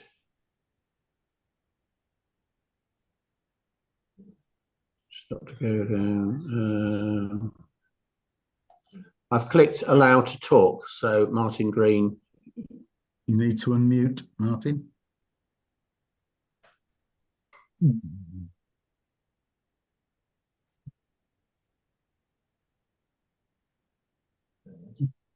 I so second. Oh. Martin Green is seconded. Right. Okay, we'll now ask Richard to speak on behalf of the proposal. Gentlemen, Richard Matthews, Shaftesbury and Gillingham, and national president. Can you hear me all right? Sorry, you know, if everyone else. I've got a lot of interference. Sorry. We sat down with number 4, and we're reading all this information we've been provided about our future and the structure and all this sort of thing. It starts to highlight in our mind what we're saying about our real objectives here. When I joined Roundtable, it had 32,000 members. And when I joined 41 Club, it had 32,000 members. Roundtable has considerably less now. And 41 Club says down to 11,000. Well, it's not all my fault. I don't want to be the Jonah here. I just feel that we've got this opportunity with changing our culture slightly and also looking at really what we should be doing, that our aims and objects they need focus. And the only focus I can give this association, frankly, is its membership. I'm not bothered about, you know, the international. That doesn't pay the bills. We pay the bills and we want to survive and we want clubs to survive. And I just don't feel that we're getting enough support on the description of what we're supposed to be doing. And we've talked about all the boards and all that sort of thing. But I think now there's not enough in this to say how we are going to deliver the future of this organisation. And I feel that we want to move the proposition and allow more time for it and do a better job on it, frankly, to get really a focus on what we should be doing. We're reducing the number of channels to our clubs by coming down from 25 councillors to 12. And that, you know, I'm not sure I'm in agreement with that, because we are losing a route to the clubs. I happen to be in a region which is very good. There's lots of contact with other clubs, lots of exercises, lots of events. And I'd like to see every region do that. But it needs money. It needs money from the centre to do it. So I've got off my soapbox now, and I hope you will support the proposition. Thank you. Okay, thank you, Richard. I now invite Martin Green to speak as the seconder of this proposal. Peter Jones. Peter Jones. Hi. Yes, my view on this is the fact that this needs more work on it. I think when we debated this, and there was quite a few people who've been talking around for a very long time when we discussed this resolution, and felt there is no more work needed on it, and as such should be deferred so we can have more discussion, more thought, and so on, and bring that back to having more. That's all I have to say. Okay, thank you, Martin. I'll ask Steve James to respond on behalf of National Council. Okay, thank you, Mr. President. And firstly, you know, we thank both Shaftesbury and Gillingham and Showtime 41 clubs for raising this amendment. The rationale that we were given is that this resolution has no relevance to incorporation, and it seems now that it's both hearing from Richard and Martin that more time needs to be spent on it. I can't emphasize both how much time we've actually spent. 2 meetings a week, and we really debated these. And picking on Richard's point about membership and growth, if you see the purpose and objects, we've put that in there. We strongly believe that, and we strongly believe in community, but we do feel that some of them are still valid. And I don't believe, and the group also believe, that further work is necessary. We therefore believe that what we're proposing is relevant to today and our future needs, and that it should be debated at this SGM. And therefore we would ask voting clubs to allow this resolution to be debated on the basis that it is connected to incorporation and the amount of work that we have put in. Thank you. Thank you, Steve. I'll now invite discussion or open up discussion for anybody on the Q&A that wants to comment on this. Right. I'm sorry if I'm guys. I'm sorry. It's Neil Nightingale Grimsby. Very, very brief. It's an observation, really. I have noted in the past, in discussions with some of the people on the board there in front of me, the whole membership of 41 has been previously solely based on roundtable membership. That's dropped below incredible standards, like 2,500 or 3,000 or something now. Our main feeder has dropped off the radar as a sole source. Now we invite like-minded people. That helps. But I think fundamentally, the principles, and it's not for discussion, just an observation, the whole thing about membership is for another completely new debate.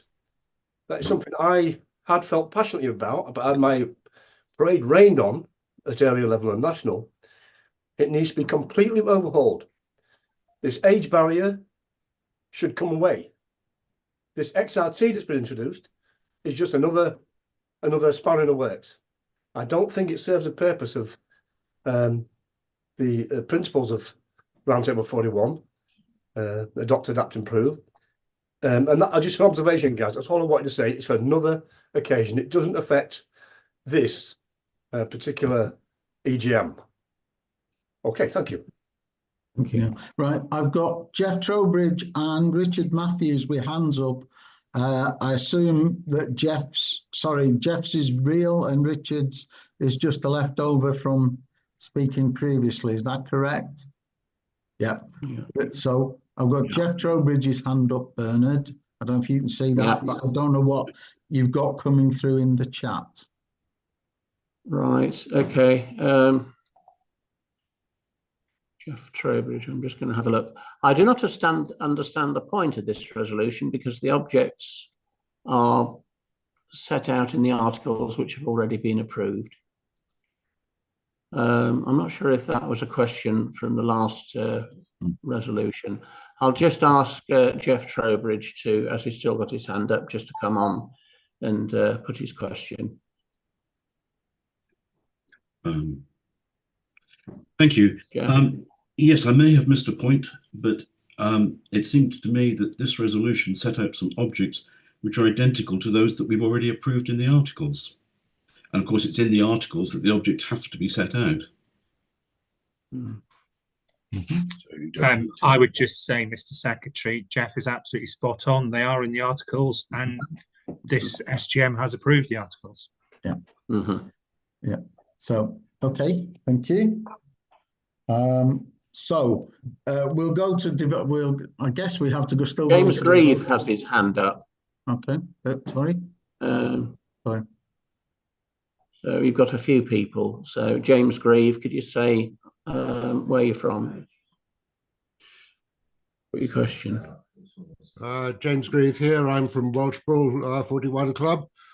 I didn't know I had a question. Sorry about that. Okay, fine. Oh, right. Okay, fine. Well, that's, I'll just remove permission to talk. Okay. So is there anything to stop us going to vote on this amendment now then, Bernard? Bill Shepherd has his hand up.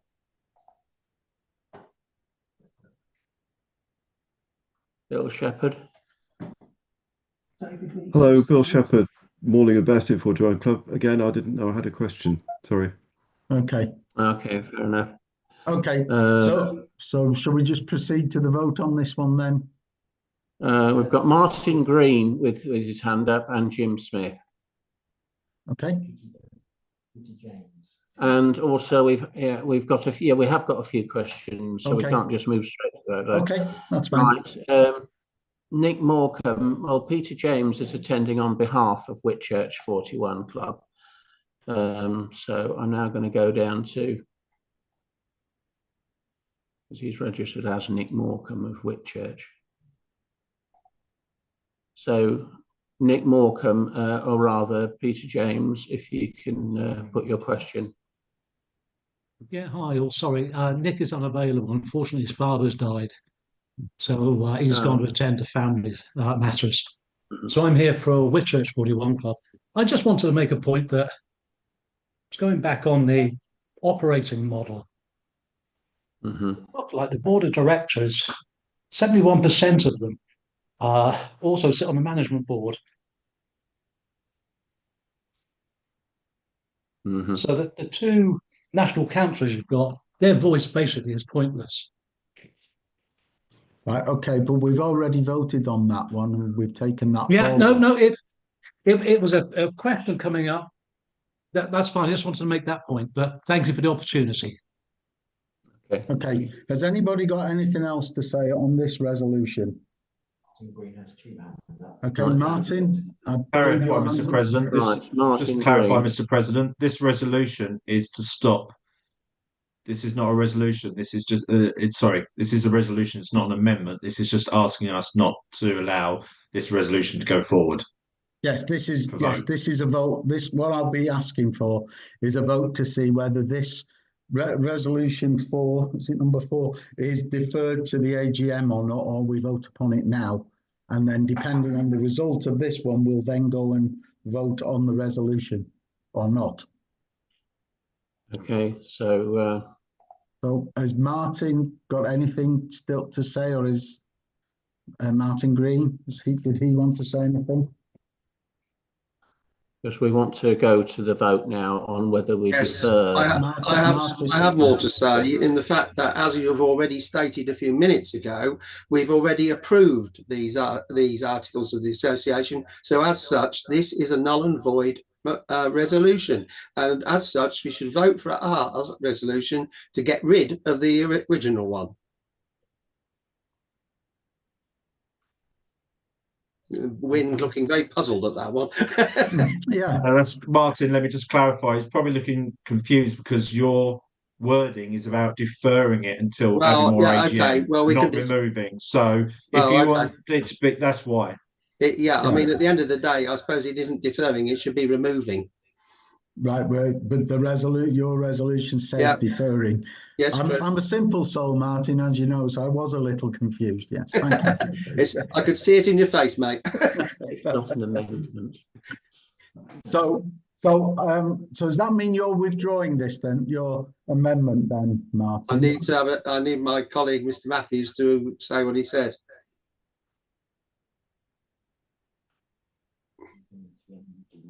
Who's not there now, is he? Richard, are you there? Do you need to give him access? Takes a time. Thank you. Can you hear me? Yeah. Yes. I think the words aren't entirely the same in the articles, not entirely the same. And therefore, I think they take preference on what's in this proposition because we've already approved it. So I think really the proposal should be withdrawn, and everybody should vote in favour of my proposal. Thank you.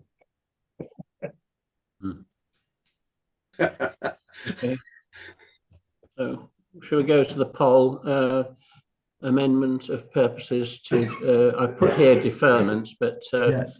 So this will be poll 6, and this is deferring the vote on resolution 4 until Aviemore, yes or no, I think. Yeah. So if you can put the poll up, Bernard, please. Yep.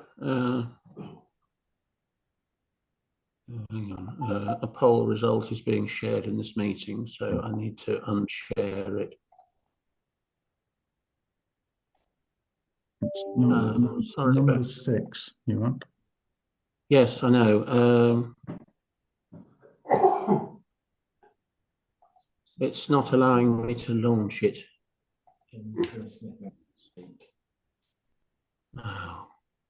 Oh, that's right. So I thought we were just launching the. There we are, it's up. Right, the poll's now up, number 6.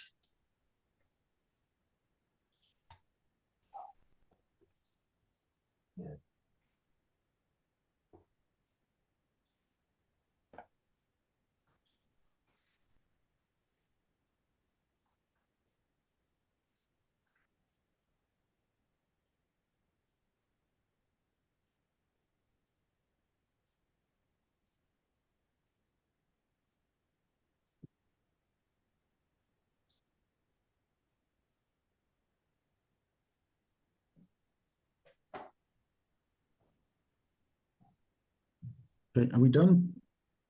Yeah, we're done. I'm going to end the poll now.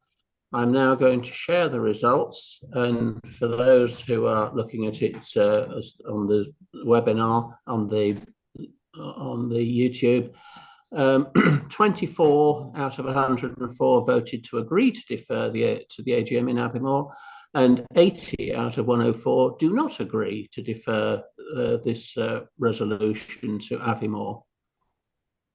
So 77% voted not to agree.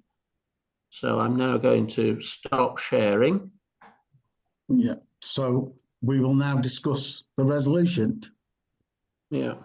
So going forwards now, resolution 4 is proposed and supported by National Council. Doesn't require a seconder, and I'll ask Bernard to move the motion or the resolution. I'll move the resolution. Sorry, yes, I'll move the resolution. And I'll now ask you to speak, Bernard. Okay. Basically, we have, as Steve has said, we have spent a lot of time reviewing the purposes and objects of our association, and the review team have come up with these revised purposes and objects, which they consider to be more appropriate to our association as it is now. And we would ask the meeting to just support these. Thank you, Bernard. I'll open the resolution for discussion. So maybe being naive, I thought this hopefully will be quite straightforward now. Yeah.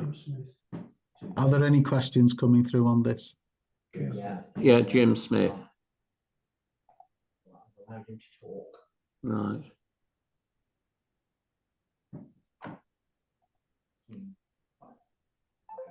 He's okay to talk. Jim? Yeah. Okay. Yep. Jim? Yeah. I've unmuted. Yes, we can hear you. Okay, fine, we can hear you. Jim Smith, Bishop Stortford. Very simply, as has already been pointed out 2 or 3 times, we've already approved this resolution within the articles. So realistically, the National Board should just withdraw the motion. And the Honorary Solicitor has just said agreed, Jim. Thank you. Okay, so it's now it's withdrawn. So we're withdrawing this motion then. We have to have the approval of the meeting to withdraw. Okay. Which so if you need to do it for governance, I'll propose as chair of the review group that we remove this proposal. So someone will need to second it. Right, I am now going to, if you bear with me a minute or two, I'm now going to amend. I'm going to amend this poll. Edit. Yeah. Who? And was there a seconder while you're doing that? Was there a Jerry put his hand up, I believe. Oh, yeah. Yeah. Thank you, Jerry. Hi. Gary Brooks, Welling 41 Club. I was confused and agreeing with Jim Smith in that it should be withdrawn. But is this changing the articles or the rules of the association? Because if it's changing the rules of the association, it should go ahead. Neither, Gary. It's not Okay. changed anything. Yeah. And just to point out, Richard, I know you made reference that they're different. Duncan and I have been proofreading them. The words are identical. Good. So we now need the formality of the. Is it right, Bernard? We need the meeting to approve the withdrawal of the resolution now. Resolution 4. Yes, right. Okay. I'm now just amending the poll. So this will be poll 7, will it? Yes, it is. Yeah. Withdrawal resolution 4. Right. Okay. It's loading. I'm now going to launch poll 7. To withdraw resolution 4.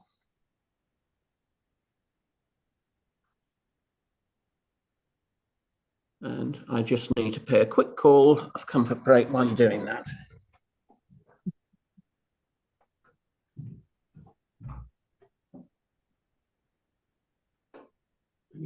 That's too much information.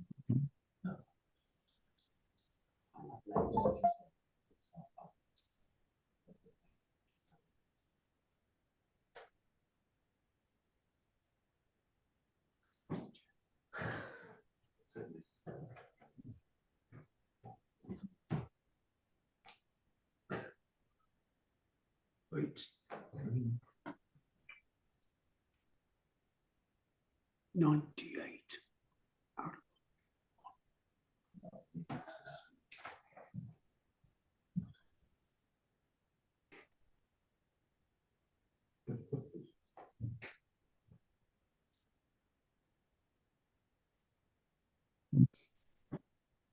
Can you post the poll on his behalf, Andy, to keep us moving forward? Oh, he's Yeah, back. I'm back. Sorry about that, everyone. No worries, no worries. Make yourself comfortable. Right, I'm now going to end the poll. I'm now going to share the results.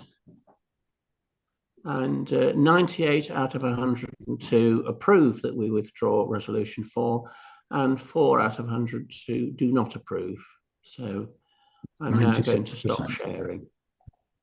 So that was 96% approved the withdrawal of that resolution. Yeah. Okay.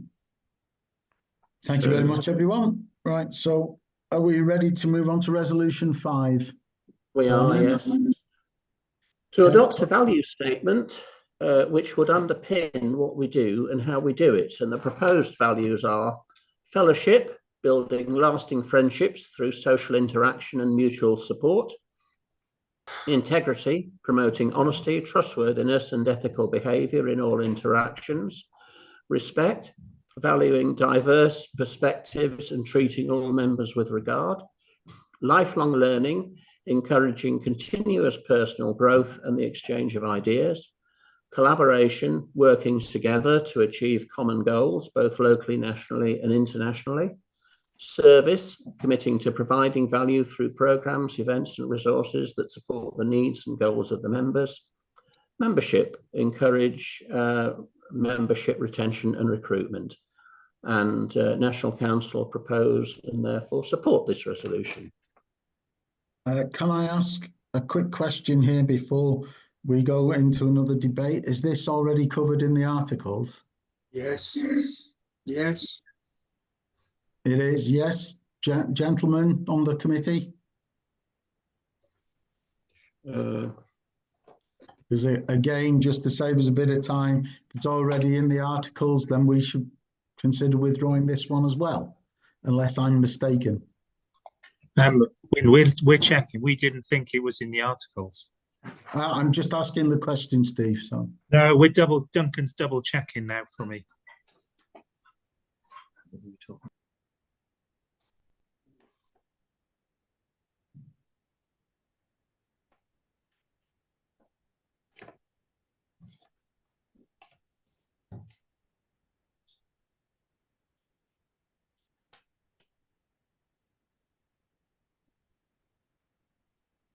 No, it's No, not, they're Mr. not. President. I can't see them. Right, thank you. No, I can't see them in the articles. Okay, right. So we've had a proposal from Shaftesbury and Gillingham 41 Club, seconded by Showtime, that this resolution is deferred to the AGM in Aviemore in April.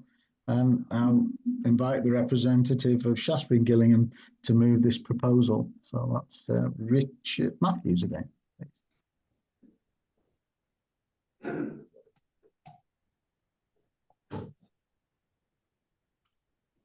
Richard?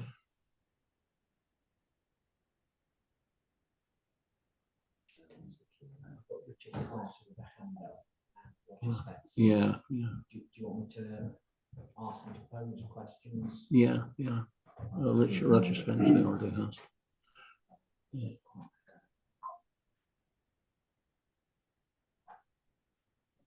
We've got Richard Matthews. Sorry, I've just clicked allow to talk. Needs to come off mute. There we are, Richard. I'll do it when it comes up. Sorry about that. That's all right. Yeah, well, that sounded like a bit of a win then. I'm not sure what happened, but thank you very much. Anyway, similarly, this. It's just moving the proposal, Richard, at this point. Sorry, I'll move the proposal. Thank you. But stay there. You won't be long. Invite the representative of Showtime to second it. Hang on, is it Martin? It's Martin Green. I've just clicked allow to talk. I second. Right, thank you. Right, over to you again now, Richard. Thank you. Thank you very much. Yes, this one. This is a bit textbooky for me with sort of company strategy, and I think that a bit like the other one, I can't see the 80-year-olds in my club reading this and thinking it's got any worth. This statement, okay? I'm being honest. We have selected people in our club to do all this, and I just feel that again we should defer this and try and bring it in line with the aims and objects of the articles to see that they actually apply. And if we're going to do this kind of thing, then anybody who joins us should sign it. We don't have any contracts with our members at all. I mean, we invite them in, put them in. They don't really know what they're doing. But I mean, these sort of words to me would form something sensible to give a member of our club, particularly if you are a non-round tabler. I can agree then. But I just don't know quite how they'd react to seeing that. But so we thought we needed a bit more time to consider this particular one. They're great words, but you know, I just think let's just get it at the right level, really. So I'd be happy if you move the proposal. Thank you. Thank you, Richard. Martin, to second and speak. Got no. Oh, a lot of feedback. I only want to add what Richard has actually said, but I think at the end of the day, this is strictly what I call consultant speak. Such needs rewriting into plain English that our members understand. You're shutting down both of them, Right. and then you can restart. Okay. Martin Green, you've got two devices, and we're getting a lot of feedback. Right. I'm allowing you to talk on one. I'll allow you to talk on one. So you need to unmute yourself. You need to unmute yourself on one.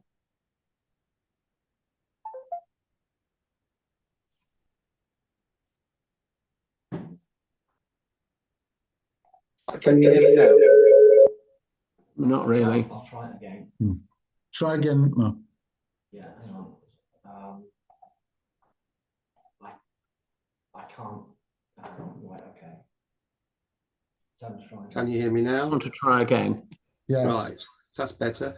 That's better. Okay, only to add to that, to say that I think this is written in what I call consultant speak, as opposed to being written in plain English. And as such, if you put that in front of most of our members, they'd probably think it's a bit of a laugh, really, because that's not what they do. I think it's probably what they ought to do, but it'll be meaningless to them. So I think it needs further work of putting into plain English. Okay, thank you, Martin. Steve, I invite you to reply on behalf of National Council. Yeah, again, we thank both Shaftesbury and Gillingham and Showtime 41 clubs for raising this amendment. I must admit, I'm a bit lost because the rationale that we received nationally was that this was not connected with incorporation. Yeah. My second slide made it very, very clear that the expert solicitor that we've engaged has said it is good practice once you move to an incorporated company, which this SGM has just approved, that we should have a set of core values. We've spent time, whether it's management speak, it's not to me. So perhaps, you know, if you took a straw poll of our members, that some would agree with myself, some would agree with Richard and Martin. However, the rationale given was this is not connected. I'm afraid they're incorrect. It is connected, and therefore the group and National Council ask that this allowed to be debated and approved. Okay, thank you, Steve. Now I'm back discussion from those who've put questions in on the chat. I've got Gary Brooks with his hand up first. Right, Gary Brooks with his hand up first. Yeah, Gary Brooks, Welling 41 Club. I'd just like to say I think Steve has justified why this should be in. And a point of order, any of these that are agreed today can be subject to a modification at the AGM. And my point of order is, have people got time to put forward a modification at the AGM now? I don't know what the deadline is for proposals, but if they haven't, then it's pointless it going forward to the AGM anyway, because people won't get a chance to put a proposition on it if the deadline's passed. If it hasn't passed, then pass this one now, and it can be changed at the AGM if it's needed to be changed. But I think that everybody's done a good job on putting it together. It's required, and it should be approved. Thank you, Gary. Right, okay. Right, just as a point of order, the deadline for resolutions is the 10th of January, so it's 5 days' time. The next one is Richard Carter. Thank you, Bernard. Mr. President, Richard Carter, Ringwood, ex-tablers. Just really agreeing with the last point. We asked this question. The articles, the objects in the articles, a lot of work has gone into this with Steve and his team. We decided that we should approve them and we ought to move all this forward now. As I understand it, and the answer to our question was that the articles can be changed and they will require at an AGM 75% majority. In the case of the values, we support a value statement. Again, we might have done something on the wording, but let's move all this forward, and that can be changed as we understand it with the 2/3 majority is not part of the articles, if and when members wish to make those changes. Thank you. Richard. Okay, thank you. And the next one is Roger Spensley, who is allowed to speak. Roger.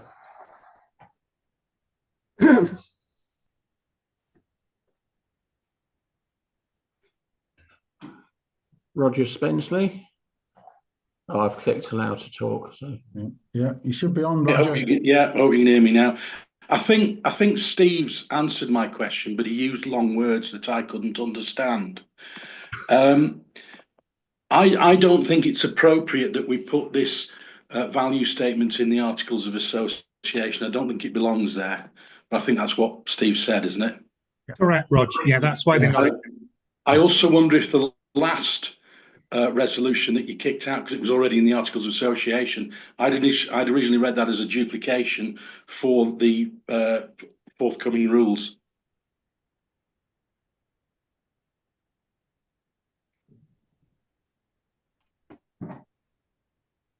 I'm looking at Duncan as well. We weren't sure what you mean by that last statement, Rog. Well, the last was it 4, the resolution to put in the aims and objects. Yeah. Was withdrawn because it was already in the Articles of Association. When Correct. I read the notice, I thought it was, as this rule is, for something extra to the Articles of Association. No. Right. Okay. This rule is a core value that sits outside the articles. Yeah, fine. That's it. Yeah. Yeah. It's just like a mission statement, for want of a better word. Okay. Any more for any more? Kevin Lovett has a question. He needs to unmute himself. Yeah.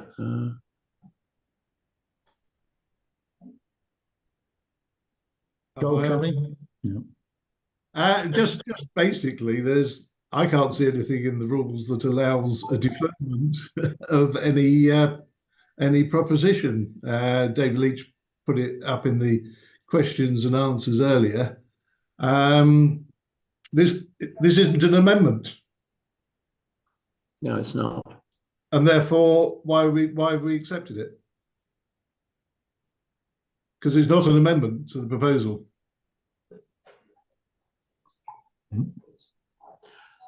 It's just Duncan's just said it's a separate proposal, Kev. That's why we accepted it. Okay, right. That's not how it came over.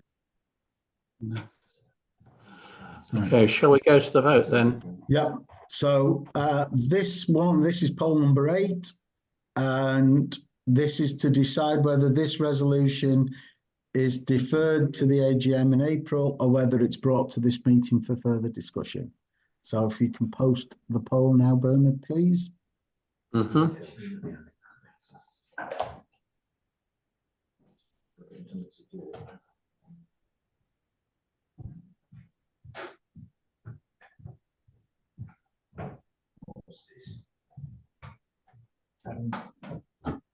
So you only vote to that number.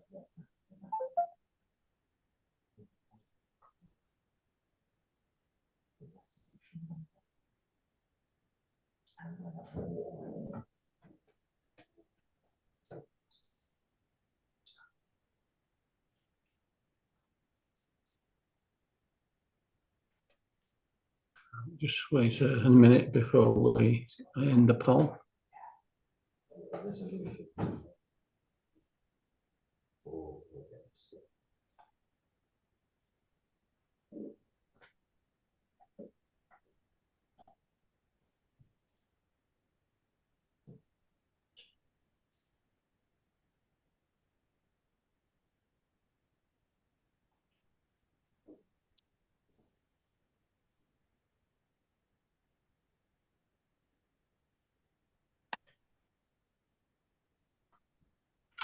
Okay, it's now steady, so I'm now going to end the poll.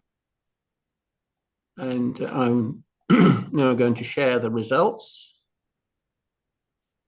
And for those who are watching on the YouTube channel, 16 out of 101, which is 16%, agreed to defer that this resolution should be deferred to Aviemore. And 84%, which is 85, do not agree to defer this to the AGM. So they want to vote on it now at this meeting. So thank you, now gentlemen. going to stop sharing. Yeah, thank you. So we will now vote on this resolution. So Bernard, can I ask you to move the resolution, please? I move the resolution, Mr. President. And I'll ask you to speak on it as well. Thank you very much. During our meetings with the solicitor, it was suggested by him that when we set up our company, that as well as having our purposes and objects, we come out with what is effectively a mission statement, which is a value statement, which will underpin what we do and how we do it. And we thought that this was good advice, so we had a look at and had a lot of consideration about what the pillars of our association are, which is fellowship, integrity, respect, lifelong learning, collaboration, service and membership. And this is what our association is underpinned by. And these are the values that our association adheres to now and in the future.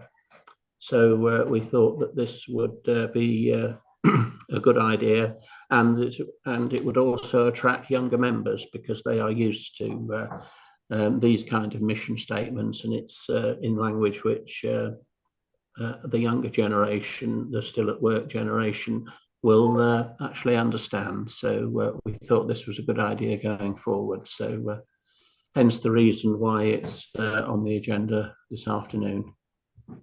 Thank you, Bernard. I'll open up the resolution for discussion. Hopefully we can go quickly to a vote on this one.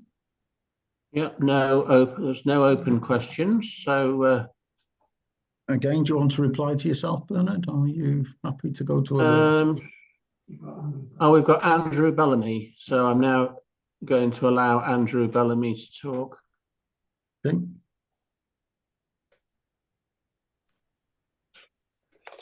Good afternoon, gentlemen. Andrew Bellamy from Brighouse District 41 Club. I'm really just wanting to say I want to support this. Not particularly because I think they're brilliant words or it's a brilliant idea, but I think the concept is good. And what we need to do is get something down on paper, get them on the books, get our membership used to them, and maybe fine-tune them over the next couple of years at AGMs when people have learned to understand what they mean. So I'd urge everybody to vote for them so that we can fine-tune them and work on them. Thank you very much. Thank you, Andrew. Thank you. And can we go to the vote then, Bernard, please? Yes, we can go to the vote now, I think. Okay, so if you can open poll number 9. Number 9, yes, right. Okay. Adoption of the value statement. I am now going to launch the poll.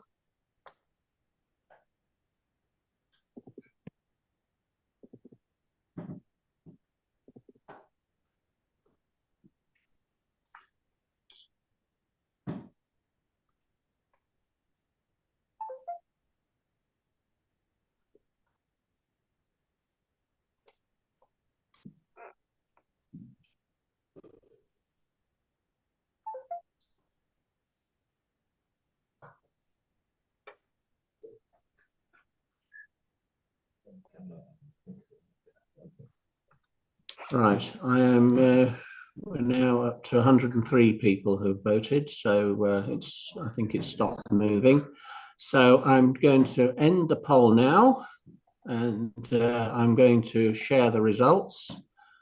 And for those who are watching us the live stream on YouTube, 100 out of 103 approve, which is 97%, and 3 out of 103, which is 3%, do not approve of the adoption of the value statement. Thank you, guys. So that's that one done. Yeah. Okay, so we can move on to resolution 6. So I'll invite Bernard to read the resolution from the order paper, please. Thank you. To agree to a transitional board of directors being a sorry, let me just stop the sharing of this one. To agree to a transitional board of directors being established as from the 6th of January 2025, which is tomorrow, to run until the 26th of April 2025, which is the date of the AGM in Aviemore, comprising the national president, national vice president, immediate past president, national secretary, national treasurer, and 2 national councillors.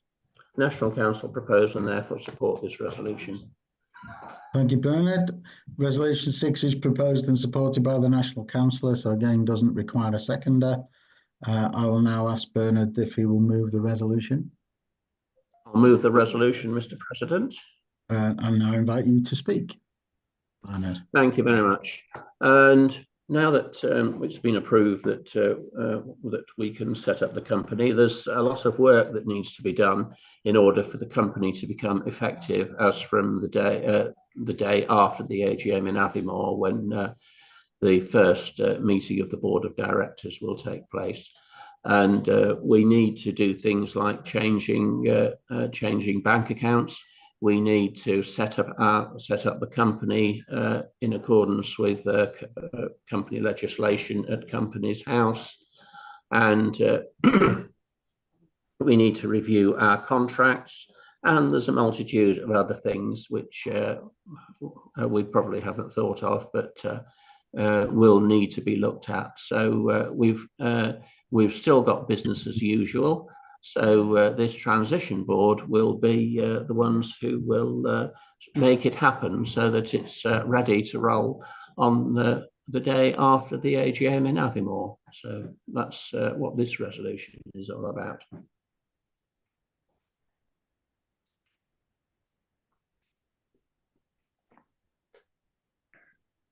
A question from Roger Spencer. Yeah, okay. When you're on mute. Right. Roger. Yeah, Roger Spencer, Ribble Loon 41 Club. Guys, I'm just really asking how the Articles of Association will operate with regard to this board. As I read the articles, quorum for a board meeting needs to be only 3 directors. Under Article 15.1, a director can appoint another director to exercise his powers, which is known as an alternate director. And under Article 16.1, an alternate can act for more than one director. And also under Article 9.2, we can actually reduce the quorum of the board of directors down to 1. I'm concerned that this would leave a sort of interim board that only really need be 1 guy. And whilst that's not, I take on board that's not anticipated to be the case, in light of that possibility, I think it's vital that we iron out the, which trumps the other, whether the board trumps the management board or whether the articles trump the rules, because we need to know that for Aviemore. I'd be grateful for your explanation.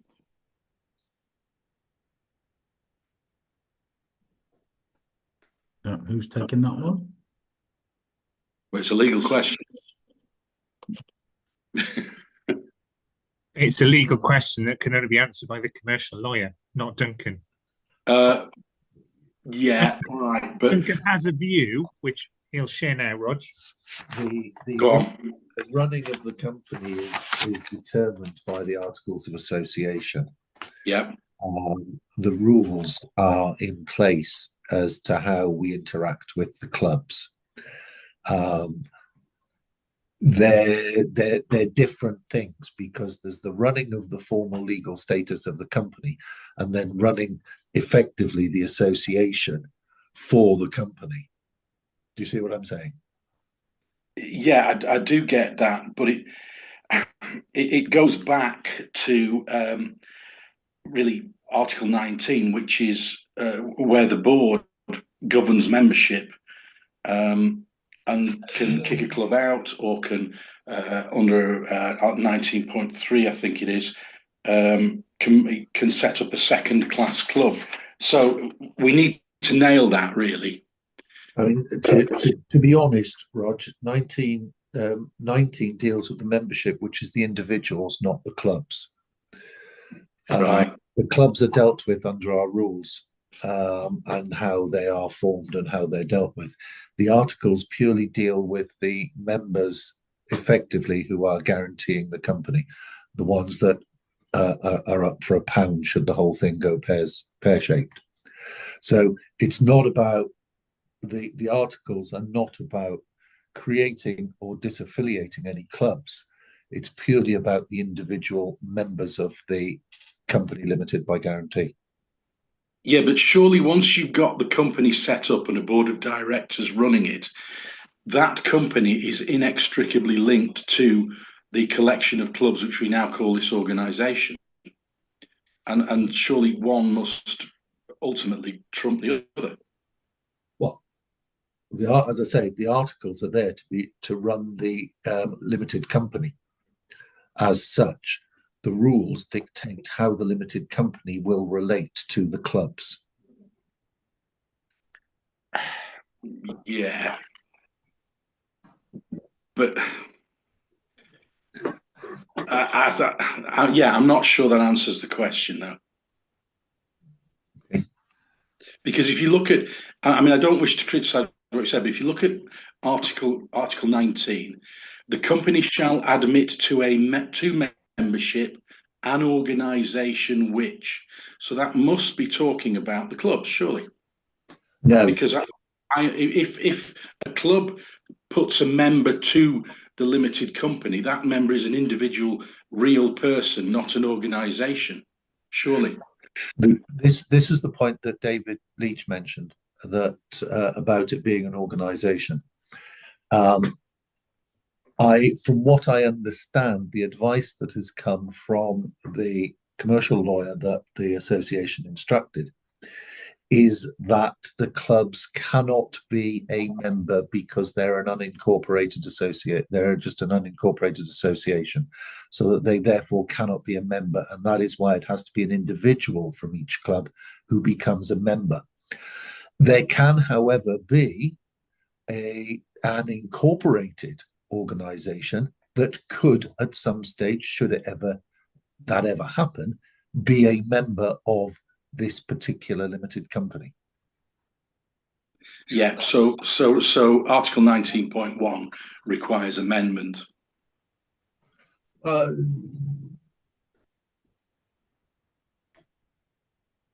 I think you need to decide how you wish to move that forward. I'm going on what No. I mean, look, we've gone back. We've approved the Articles of Association. They are not written in stone. It will need a 2/3 majority to alter them. All I'm pointing out is we may need to alter them once we get to custom and practice. Because if you're saying that it's only the representatives for the club, and let's say it's a club chairman that is a member of the unincorporated association, what relationship do the individual 41 clubs have to the unincorporated association? And what obligation is there upon them to pay any subs if they are not a member of that unincorporated association? That goes back to the interplay of the rules of the unincorporated association and the articles of the unincorporated association and the rules of the 41 club. Right. The company, the whole point of this, is my understanding, is that the limited company adopts the rules. The clubs are bound by the rules. And yeah, as you say, there's no power in the Articles of Association for the company to adopt the rules. I don't think. I didn't pick up on it, but that's something you need to check. Yeah. Because any company can only do whatever its Articles of Association tell it to do.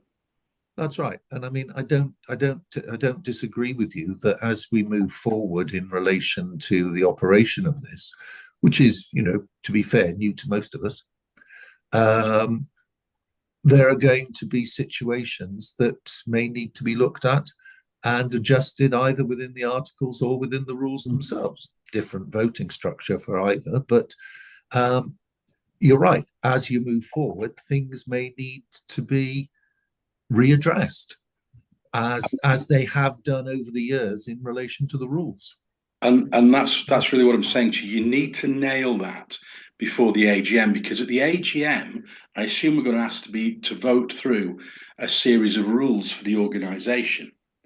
Yeah. And I would submit that we can't do that unless we know how those rules sit alongside or interconnect with these Articles of Association and who trumps who, whether it's board or management board that has the final say.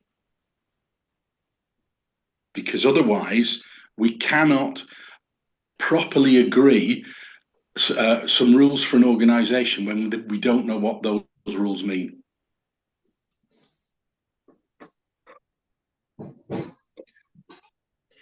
Yes, but the whole, from what I've read of the paperwork that's come out, is that the company adopts the rules of the association. Yeah. So which takes precedence if they are in conflict? But they won't be. Well, then there's no point in us agreeing a separate set of rules at Aviemore because we've already agreed them here. No, because they haven't been written yet, from my understanding. But they can't differ for what we've just agreed. But I'm not looking for an answer to this now. What I'm strongly suggesting is that you have an answer for this question by Aviemore. Fair enough. Yeah. Jerry had something to say. You're on mute. Yes, so I mean, my understanding of this, both as a businessman and with the discussions we've had with our lawyers, is number one, the articles which we've just approved do refer to our rules of the association. Ultimately, the way we're structured the association and the interaction between the board of directors and the management board and national councillors is designed that, you know, the membership can determine the direction of the National Association. However, the directors have a legal duty under company law to do things that are lawful and act within the articles. Right, okay. And I think that ultimately, you know, the way we design this is to make sure that the membership will always have the final say. If the membership decide to change the rules that may be illegal, then the directors would have to say, sorry guys, we can't do that because you're breaking the law. And that should be the only reason, the only time that the board would say anything on any rule changes. Exactly right. Okay, but taking Roger's point, if we can investigate that and make sure the I's are dotted and the T's are crossed by Aviemore. Are there any other questions on this? Yes, there are. Right, okay. Gary Brooks has got one question. Thank you. Gary Brooks, Welling 41 Club. Why do we need a transitional or interim board when we've already approved a board? Because that interim board is the same constitution as the board we've approved. So you can carry on and put all those things that you need to put in play for the AGM. Why do you need to wait for the first board meeting till the AGM? You can have it tomorrow. And start setting up the company. I don't see why this resolution is necessary.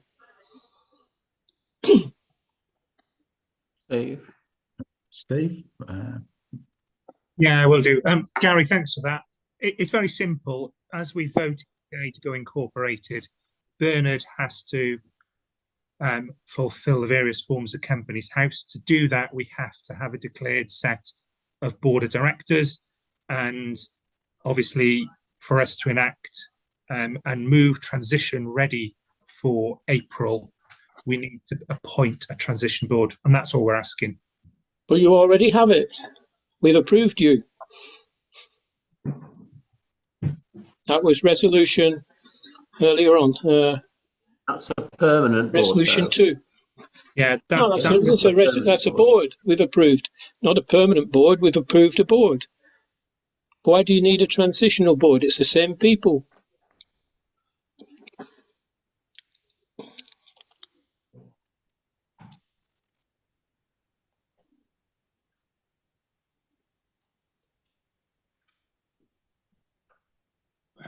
This is how companies are set up all the time. You have to declare the names of the board directors when you set up your company. It's you know, why you're going to set up the company with a set of names that you're going to have to change at the after the AGM. I don't see. I think creating a bureaucracy for nothing. Resolution 2 covered that, I think. Yeah, I've just Gary, I've just spoke to Duncan, who's sitting next to me, and he said you're absolutely spot on. Resolution 2 did approve. Exactly. Yeah. Yeah, and just really coming back on some of Roger's comments and Jerry's comments, I think the Board of Directors is a governance organisation that ensures that the articles or the legal aspects of the operating company, namely the association, is operating within the definition of how it was set up. So I agree with Jerry. I think you can clarify it at the AGM, but I asked this question how clubs are related to the ILG in my questions back in November, and I was appeased by the answer, which is a representative of the club is essentially a shareholder. That's been clarified to me today, and the clubs are still loosely related to the association by virtue of their capitation. There's no. I was looking to see like a limited company where the clubs appeared as subsidiaries of the association and the board of directors and so on, but apparently not. They are loosely coupled by virtue of the capitation, which is a member is connected to it. So essentially, the club is just a collection of members that is arbitrary, really. It has no notion, as is the region. The region has no legal notion, is the answer that I interpreted from the response I got. I don't know whether that is what was intended, but I was trying to put it into my experiences of running a limited company. So I'm not a legal lawyer. Okay. Thank you, Gary. Okay, so Mr. President, sorry to jump in. Given that point, I'm going to move that we withdraw this resolution as we already voted on it, that there's no need to put a transition board because the board's been voted. If I can have a seconder, that would be great. Trevor.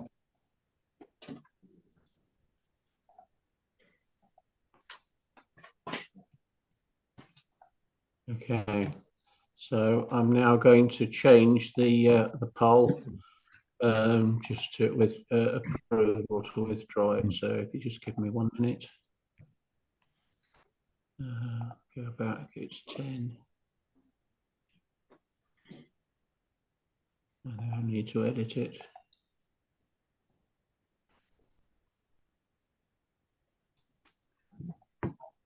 Withdraw. Don't have to be in there. Does it have to be in the articles? I'm talking to myself in a way.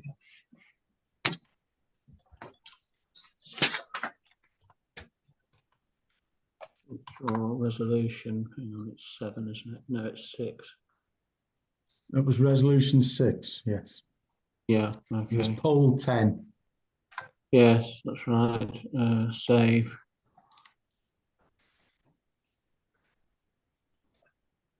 I'm now going to launch it.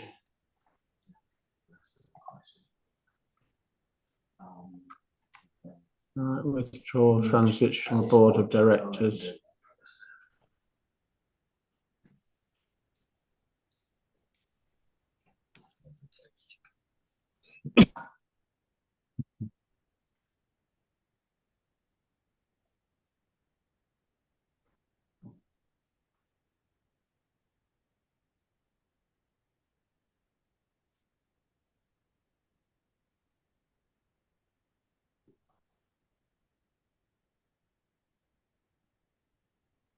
Right, I think it's, I'm going to end the poll now, so I think that's fairly conclusive. And I'm now going to share the results.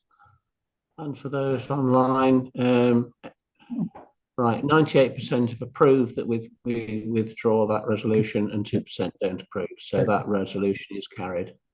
So resolution 6 is withdrawn. Withdrawn, yeah. So basically, looking at resolution 7, does the same apply to that? No, No, because the management board is changed to what the national board is. We're creating an IT manager.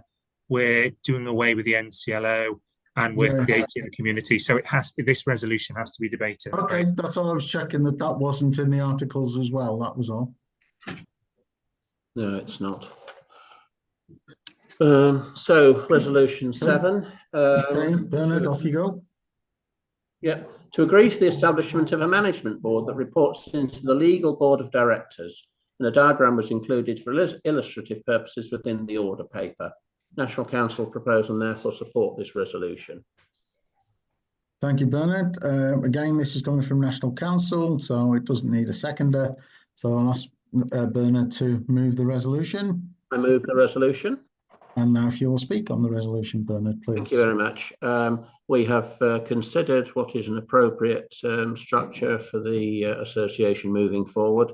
The two significant changes are to split the role of the comms and IT officer, because IT generally within the association is getting more and more complex. We felt it was more appropriate to have a dedicated IT manager within the management board, and that the communications officer becomes a communications and community officer.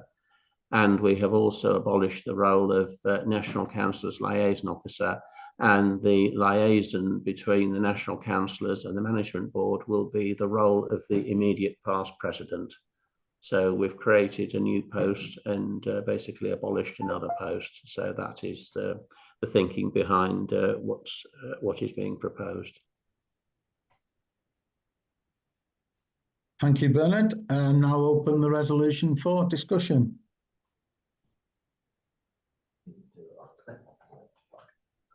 Do we have any questions? None that I can see, Bernard. There's nothing in the Q&A. No questions. No. Okay. Let's go straight to the vote. Vote then. Yeah. So this is poll 11. Yeah. And again, it's a 2/3 majority needed. Yeah.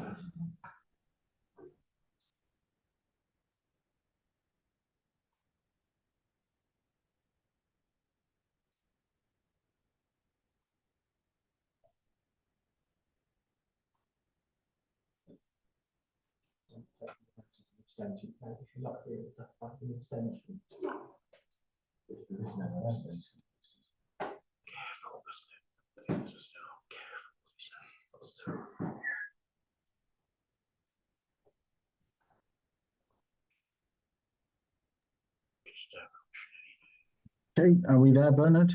Yes, I'm now going to end the poll, and I'm now going to share the results.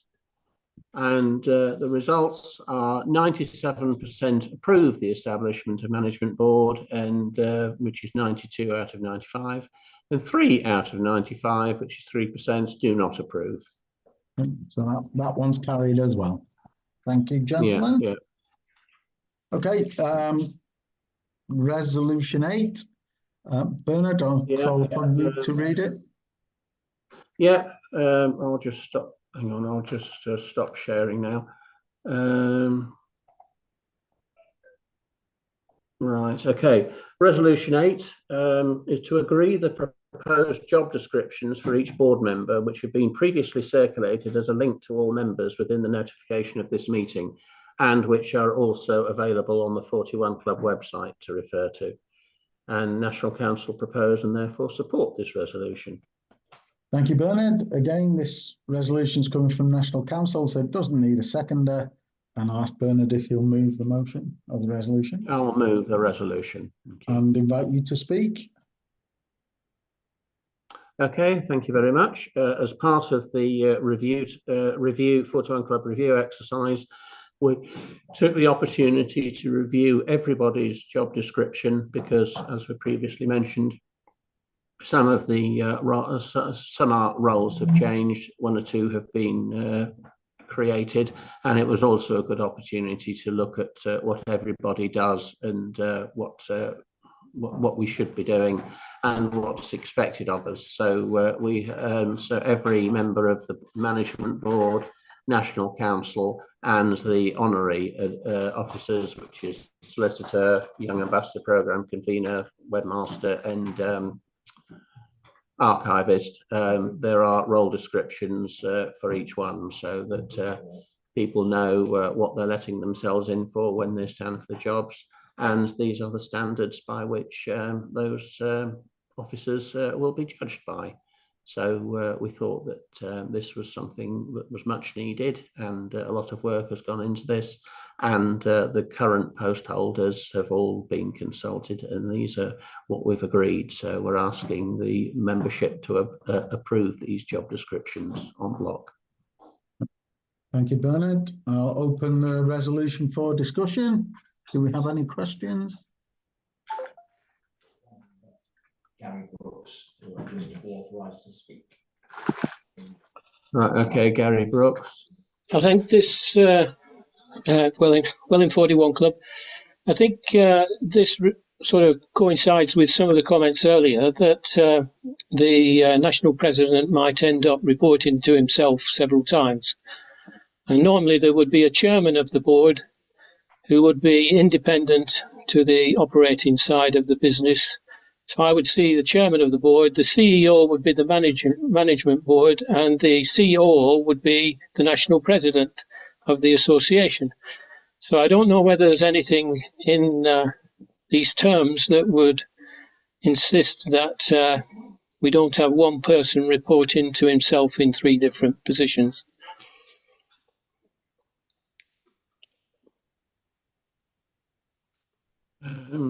Any comments? Steve. My question.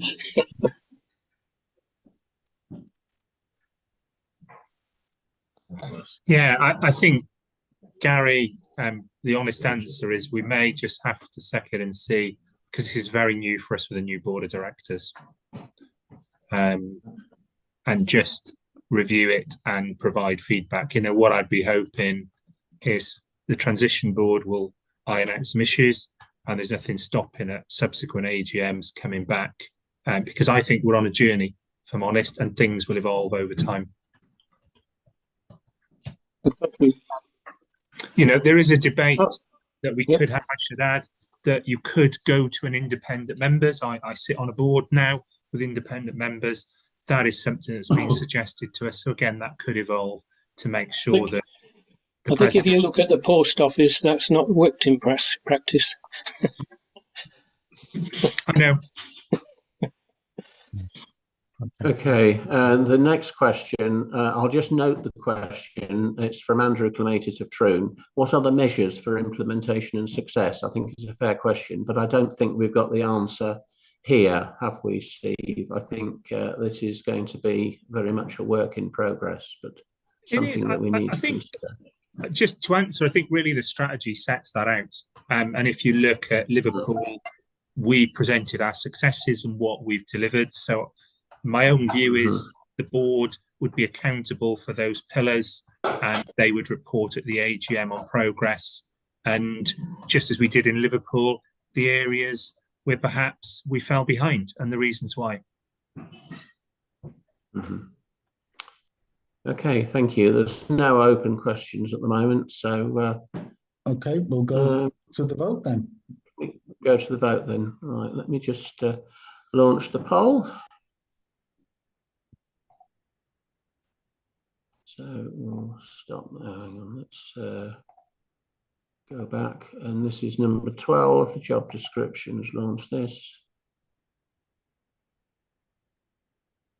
Approval of the job description. So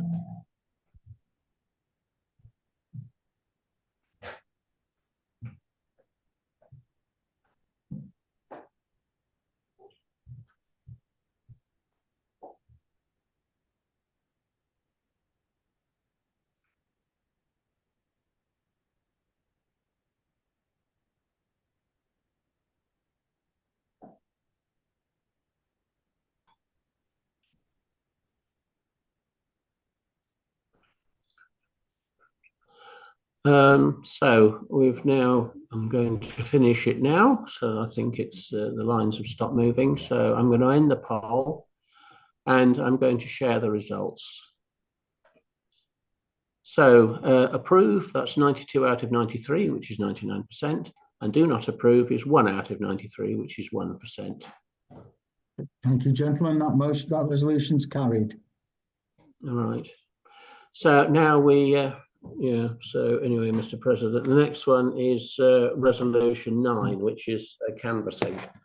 Yes. So it's amending rule 6.7 to delete canvassing, to delete what it says in the order paper, and then replace with, I'm not going to read out the whole thing, but this has been circulated with the order paper, but it's basically to amend rule 6.7. So Okay. I'm not going to read it all out. No, that's fine. Thank you. A proposal's being received from Shaftesbury and Gillingham 41 Club, seconded by Showtime, that this resolution is deferred to the AGM in Aviemore. So we're going to ask a representative from Shaftesbury and Gillingham to move the proposal. So that's Richard Matthews, I'm assuming, again. Right. Yes, hello. I move the proposal. Thank you, Richard. And I'll invite a representative, Showtime, to second it. So that's Martin Green.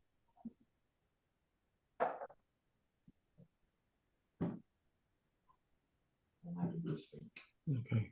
I so second. Thank you, Martin. I'll ask Richard to speak on the proposal. Okay, President. It's another one of these, really, isn't it? It's lots and lots of words. I'm sure it's trying to deal with a potential problem. I refer to some of the things that have gone before, like code of conduct. And if people are going to not behave properly, then fair enough, we might need these rules. But we have a rule. And I think that we probably could take this to the AGM because I don't think it's part of this agenda today, personally. I think it's not part of the incorporation particularly. And I just feel that this one it needs a bit more thought about it. And I would like to see us defer it, please. I ask you to move the motion in favour. Thank you, Richard. Martin, would you like to add anything? Yes. I think Richard sort of said it, but the point of this special general meeting was to deal with all the matters regarding the incorporation of the association. This has no relevance to any of this whatsoever. We see no reason why it should be on this agenda, and it should be dealt with as normal at a normal annual general meeting. Thank you, Martin. I'll ask Bernard to reply on behalf of National Council. Yes, thank you very much. Yes, the reason we put this on was because those of you who were there at the last AGM will know that we brought this as an amendment to a resolution which had been put forward by a club, which was basically a spoof resolution. We do feel that this is important because I know Richard referred to potential problems. We continually get problems because in essence, Rule 6.7 is not fit for purpose, and particularly in an age of social media and internet, it's causing far more problems than it actually solves. And the idea was behind this resolution was simply to say that canvassing will be permitted, but if it's not specifically disallowed, then it's allowed. And so we just wanted to put down the parameters of what it's a code of conduct, if you like, of what we don't expect people to do. But other than that, then you can just do whatever you feel is appropriate. And we just felt that we should really tidy up the rules because it's just causing problems year in, year out. And the reason we put it on here was so that if we do have a contested election scenario in Aviemore, then the rule is there in place. But I'll leave it up to the meeting to determine whether they want to do it here or whether they want to do it in Aviemore. Excuse me. Thank you, Bernard. I'll open up the resolution for discussion by the Q&A. Paul Harding wishes to speak. I've authorised. Right, okay. Paul Harding wishes to speak. Good evening. Can you hear me? Yeah. Yes, Paul, we can hear you. Okay, I think this is actually a very good resolution because it, rather than clarifying what candidates can't do, it actually tells them what they can do. And as far as I'm concerned, allowing candidates to provide a speech or deliver a speech, presentation, or a video presentation at a 41 Club meeting or otherwise via social media is eminently acceptable. So I support this resolution. Thank you. Okay. Any other questions? Next one is Barry Derman. Can you hear me? Yes, we can hear you. Yes. Good afternoon, or should I say good evening, gentlemen. I've been quiet and absorbed by the whole thing, so thanks very much. I'll be quick. Thankfully. Yes, can we have your club, Barry? Do you want to list them all? I won't. I'll just say one will do. Shirley Late Night. I'm actually the Withall voting delegate today. This is nothing to do with the reason the meeting was called. I don't think. I do think this rule needs revamping. I do think that the wording is unnecessarily convoluted to be in the rules. I think it could do with a little bit of rework. I really do, but that's my opinion. So I'm just saying that for what I thought. I don't see why we're voting on this today, and I think the wording is convoluted. So that's all. Good evening, gentlemen. Thank you, Barry. Michael Burke. Okay. Hello. Hi, Michael. Hello, Mike Burke, Secretary 41 Club, Chepstow, Offers Dyke. Absolutely comfortable with the resolution, but it's the right resolution in the wrong place. I'm sorry, guys, I feel uncomfortable being one of 100 people changing a rule that affects the association like that. Simple. I mean, that's generally what we get at an AGM anyway, though, Michael. But anyway, point taken. Do we have any more questions?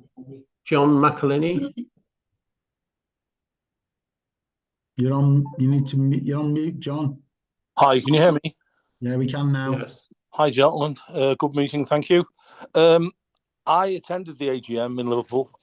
Sorry, Walton 41 Club. I attended the AGM in Liverpool and saw this resolution being brought from the board and then on rules grounds having to be withdrawn, which is probably right in the circumstances.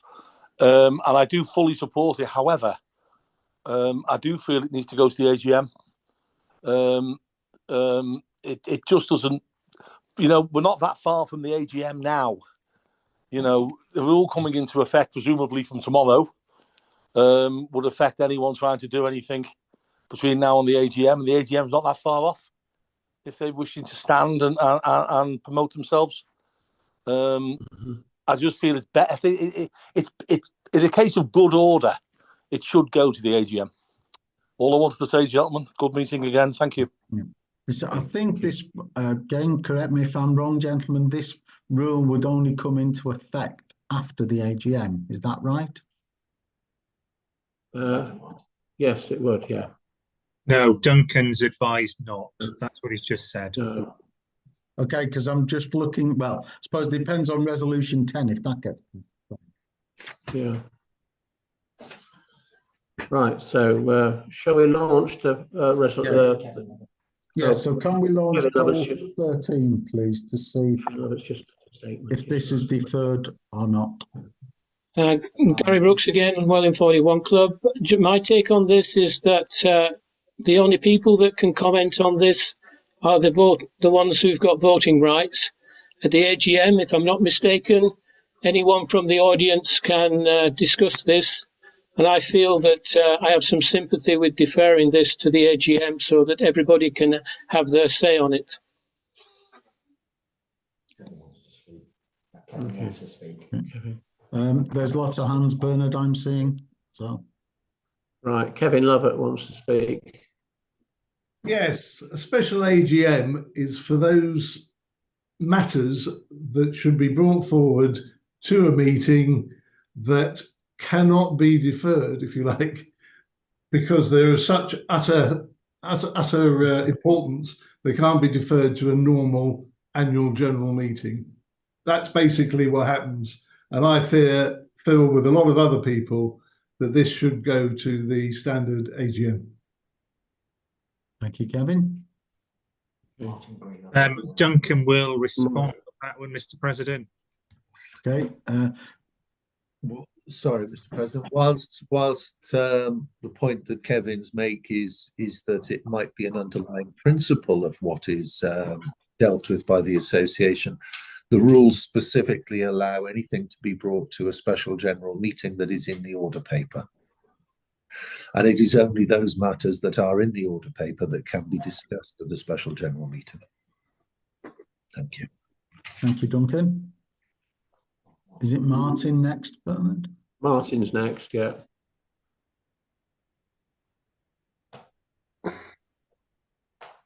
You're on, Martin. Hi, okay. I am in no way disagreeing with the resolution or the content of the resolution. I'll make that very clear. It is only to deal with the fact that it's in the right resolution in the wrong place.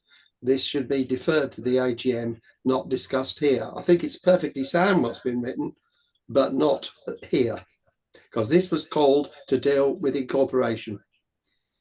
Yes, you're correct, but I believe at Liverpool it was agreed with when this was being discussed that National Council were to bring this back to the association at the earliest opportunity, and this being the earliest opportunity. So shall we go to the poll now? Yes, please. That's poll number 13. Yeah, because I think everything has been said that. Yes, so this is to decide whether this resolution will be deferred, discussed today, or deferred to the AGM in April.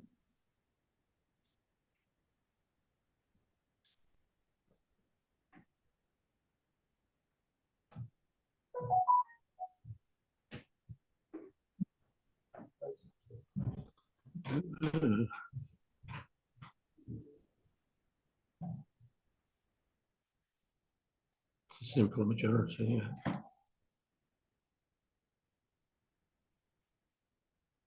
So any more votes? We've got 94 so far.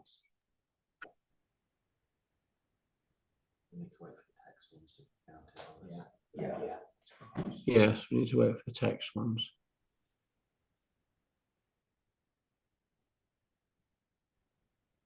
This is a simple majority, this one, isn't it? Yes.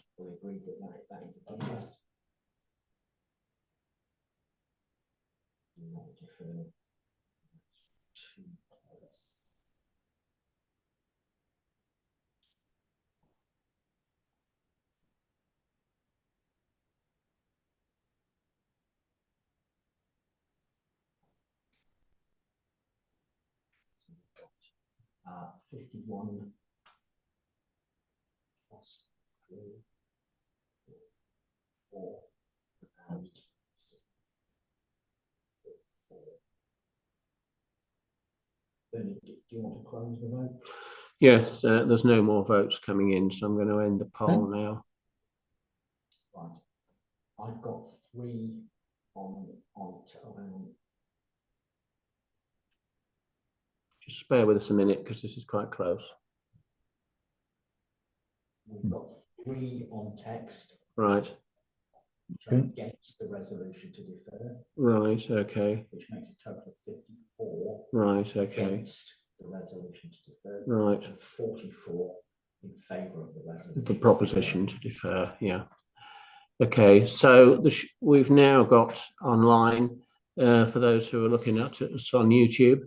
Agree to defer is 44, and then those who do not agree to defer, that's 51 who voted here, plus another 3 who voted by text, which has come in to Stuart George, one of our tellers. So that is a very narrow majority for those who do not agree to defer. Yeah. Okay, well, thank you, gentlemen. Okay, so moving forwards, this resolution is proposed and supported by National Council and requires no seconder. So I'll ask Bernard if he will move the resolution. I'll move the resolution, yeah. And are you ready to speak, Bernard? Are we caught up? I'm ready to speak. Yes, Okay. so basically this resolution has been put forward by National Council. It's been drafted by the administration committee, myself and my colleagues, and it is basically setting out what is and what is permissible, and well, it's setting out what isn't permissible when it comes to canvassing, and it takes into account use of social media, and but it also sets out what is permissible, so that we don't have these continual accusations of canvassing every time there is a contested election. So we just wanted to put this in so that it tidies up what the expectations are, so that we don't get all these accusations and denials that there's what is and what isn't canvassing. So that's why this resolution has been brought today, so that if we do pass this resolution today, then it can be implemented straight away, and it can be implemented in readiness for any contested elections for Aviemore. So that's why it's been put on the order paper today. Okay, thank you, Bernard. We've had quite a bit of discussion on this already, but I will open it up for discussion. Right. I've just been asked what is the majority needed as it's a rule change. It's a 2/3 majority, yeah, of those voting. Yes. Do we have any other questions? We don't have any other open questions at the moment. Okay. Right, so we'll take this. Nothing's coming, so I think we can go straight to the vote. To the vote, yes, that's poll 14, and this is to amend the canvassing rule. This is to amend Rule 6.7 as it now stands. Yes.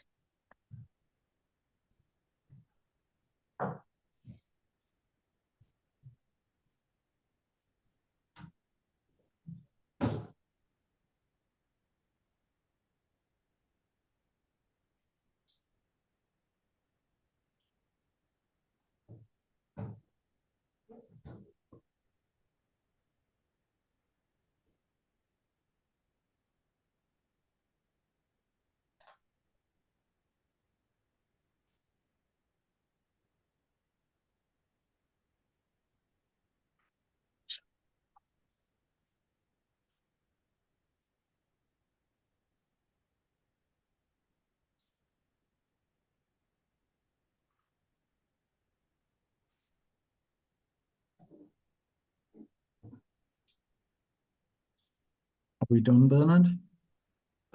Yeah, we've got 1 or 2 coming in, but I don't think it's going to make any.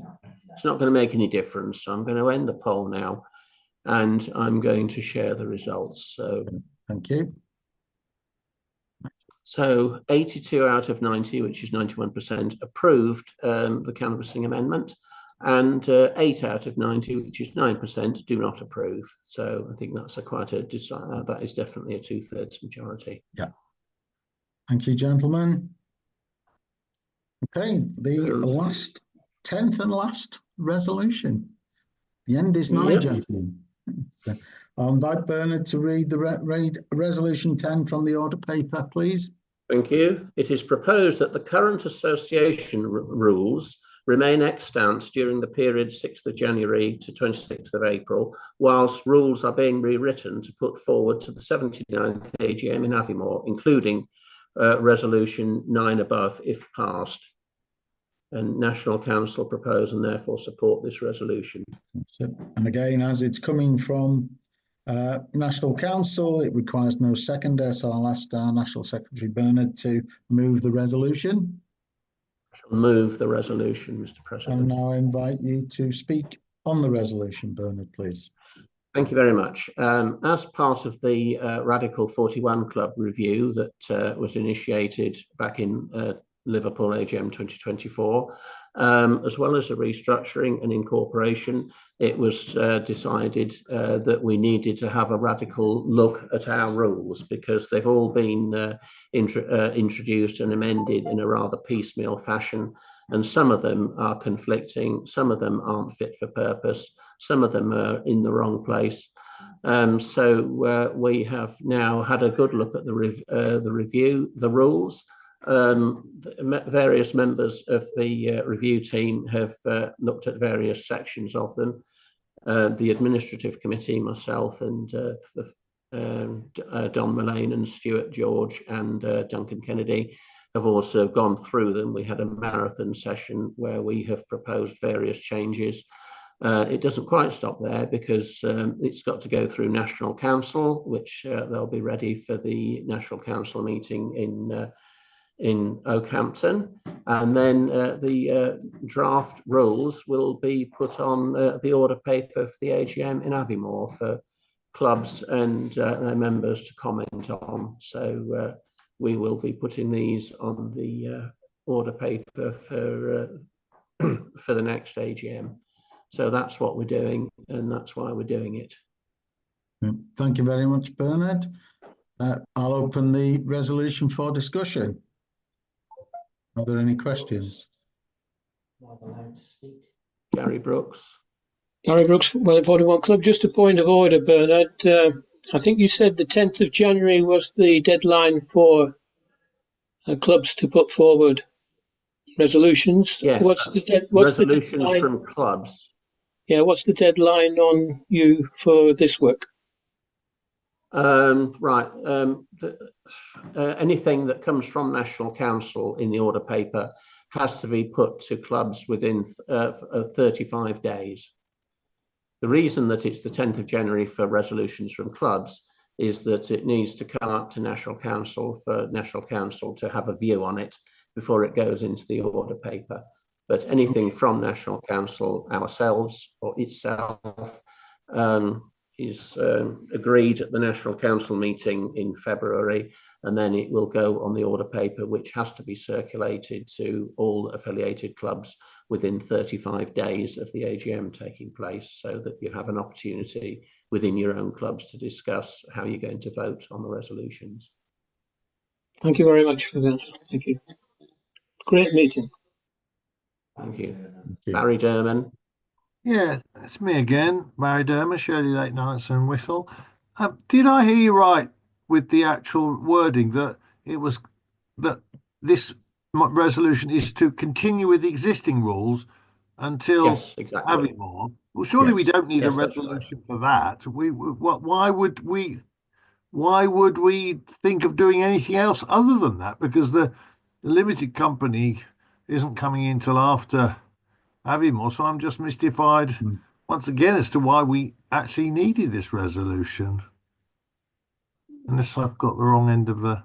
Yeah, Barry, the limited company, today you voted on the limited company coming into effect from today.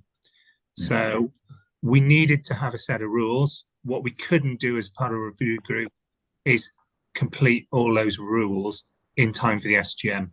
So we do need to put this resolution forward to say to members, you agree, rather than us having a new set of rules, to have the current rules extant, and we'll bring forward a new set of rules in Aviemore. I thought you said earlier that the new limited company would only come into effect. No, no, it's in effect now. Aviemore. No, it's in effect as of now, really, Barry. Yeah. So what's happening? Just to give you an idea, we need to set it out, and that's why we needed the board of directors in place. Things like new bank account. Yeah. We've worked out it will take us X months to do that. So I'm hoping tomorrow Bernard will press the button because he's got all the directors' details that he can send to Companies House, and then we will work. And then in Aviemore will be the permanent board, because obviously people like myself will step down. Those new There'll be members. changes. Yeah. There will be changes. It just seemed obviously, that it was another one that seemed to be a little bit, well, that's obviously what's going to happen. You're going to keep the rules going until you adopt the new structure. I know we've adopted it today, but we haven't implemented it until Aviemore is what I was thinking. No, it's applicable from now, Barry. Thank you. Shall I launch the poll? Do we have any more questions?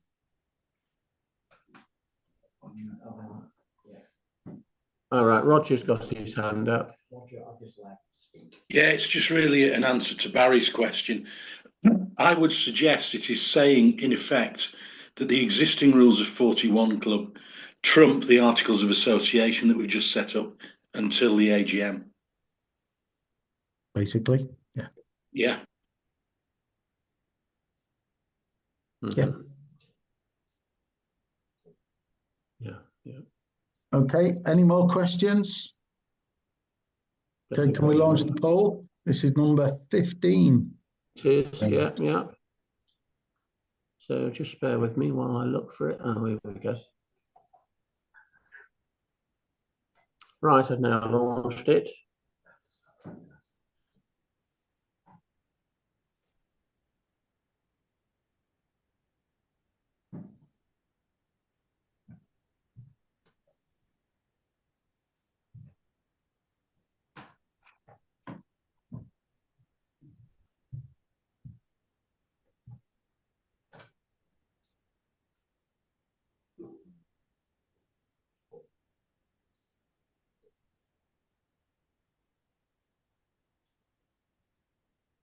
Okay, I think it's now it's stopped moving, so I'm now going to end the poll now.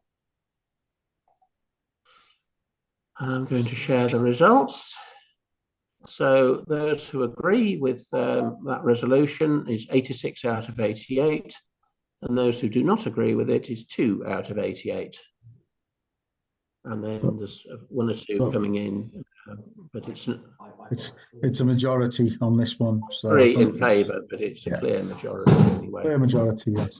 So that one is So I'm going carried. to stop sharing. Yeah. That resolution is carried. So thank you, gentlemen. Just going for, is there any other business at this point? I'll take it. That's a no. Is that? No questions?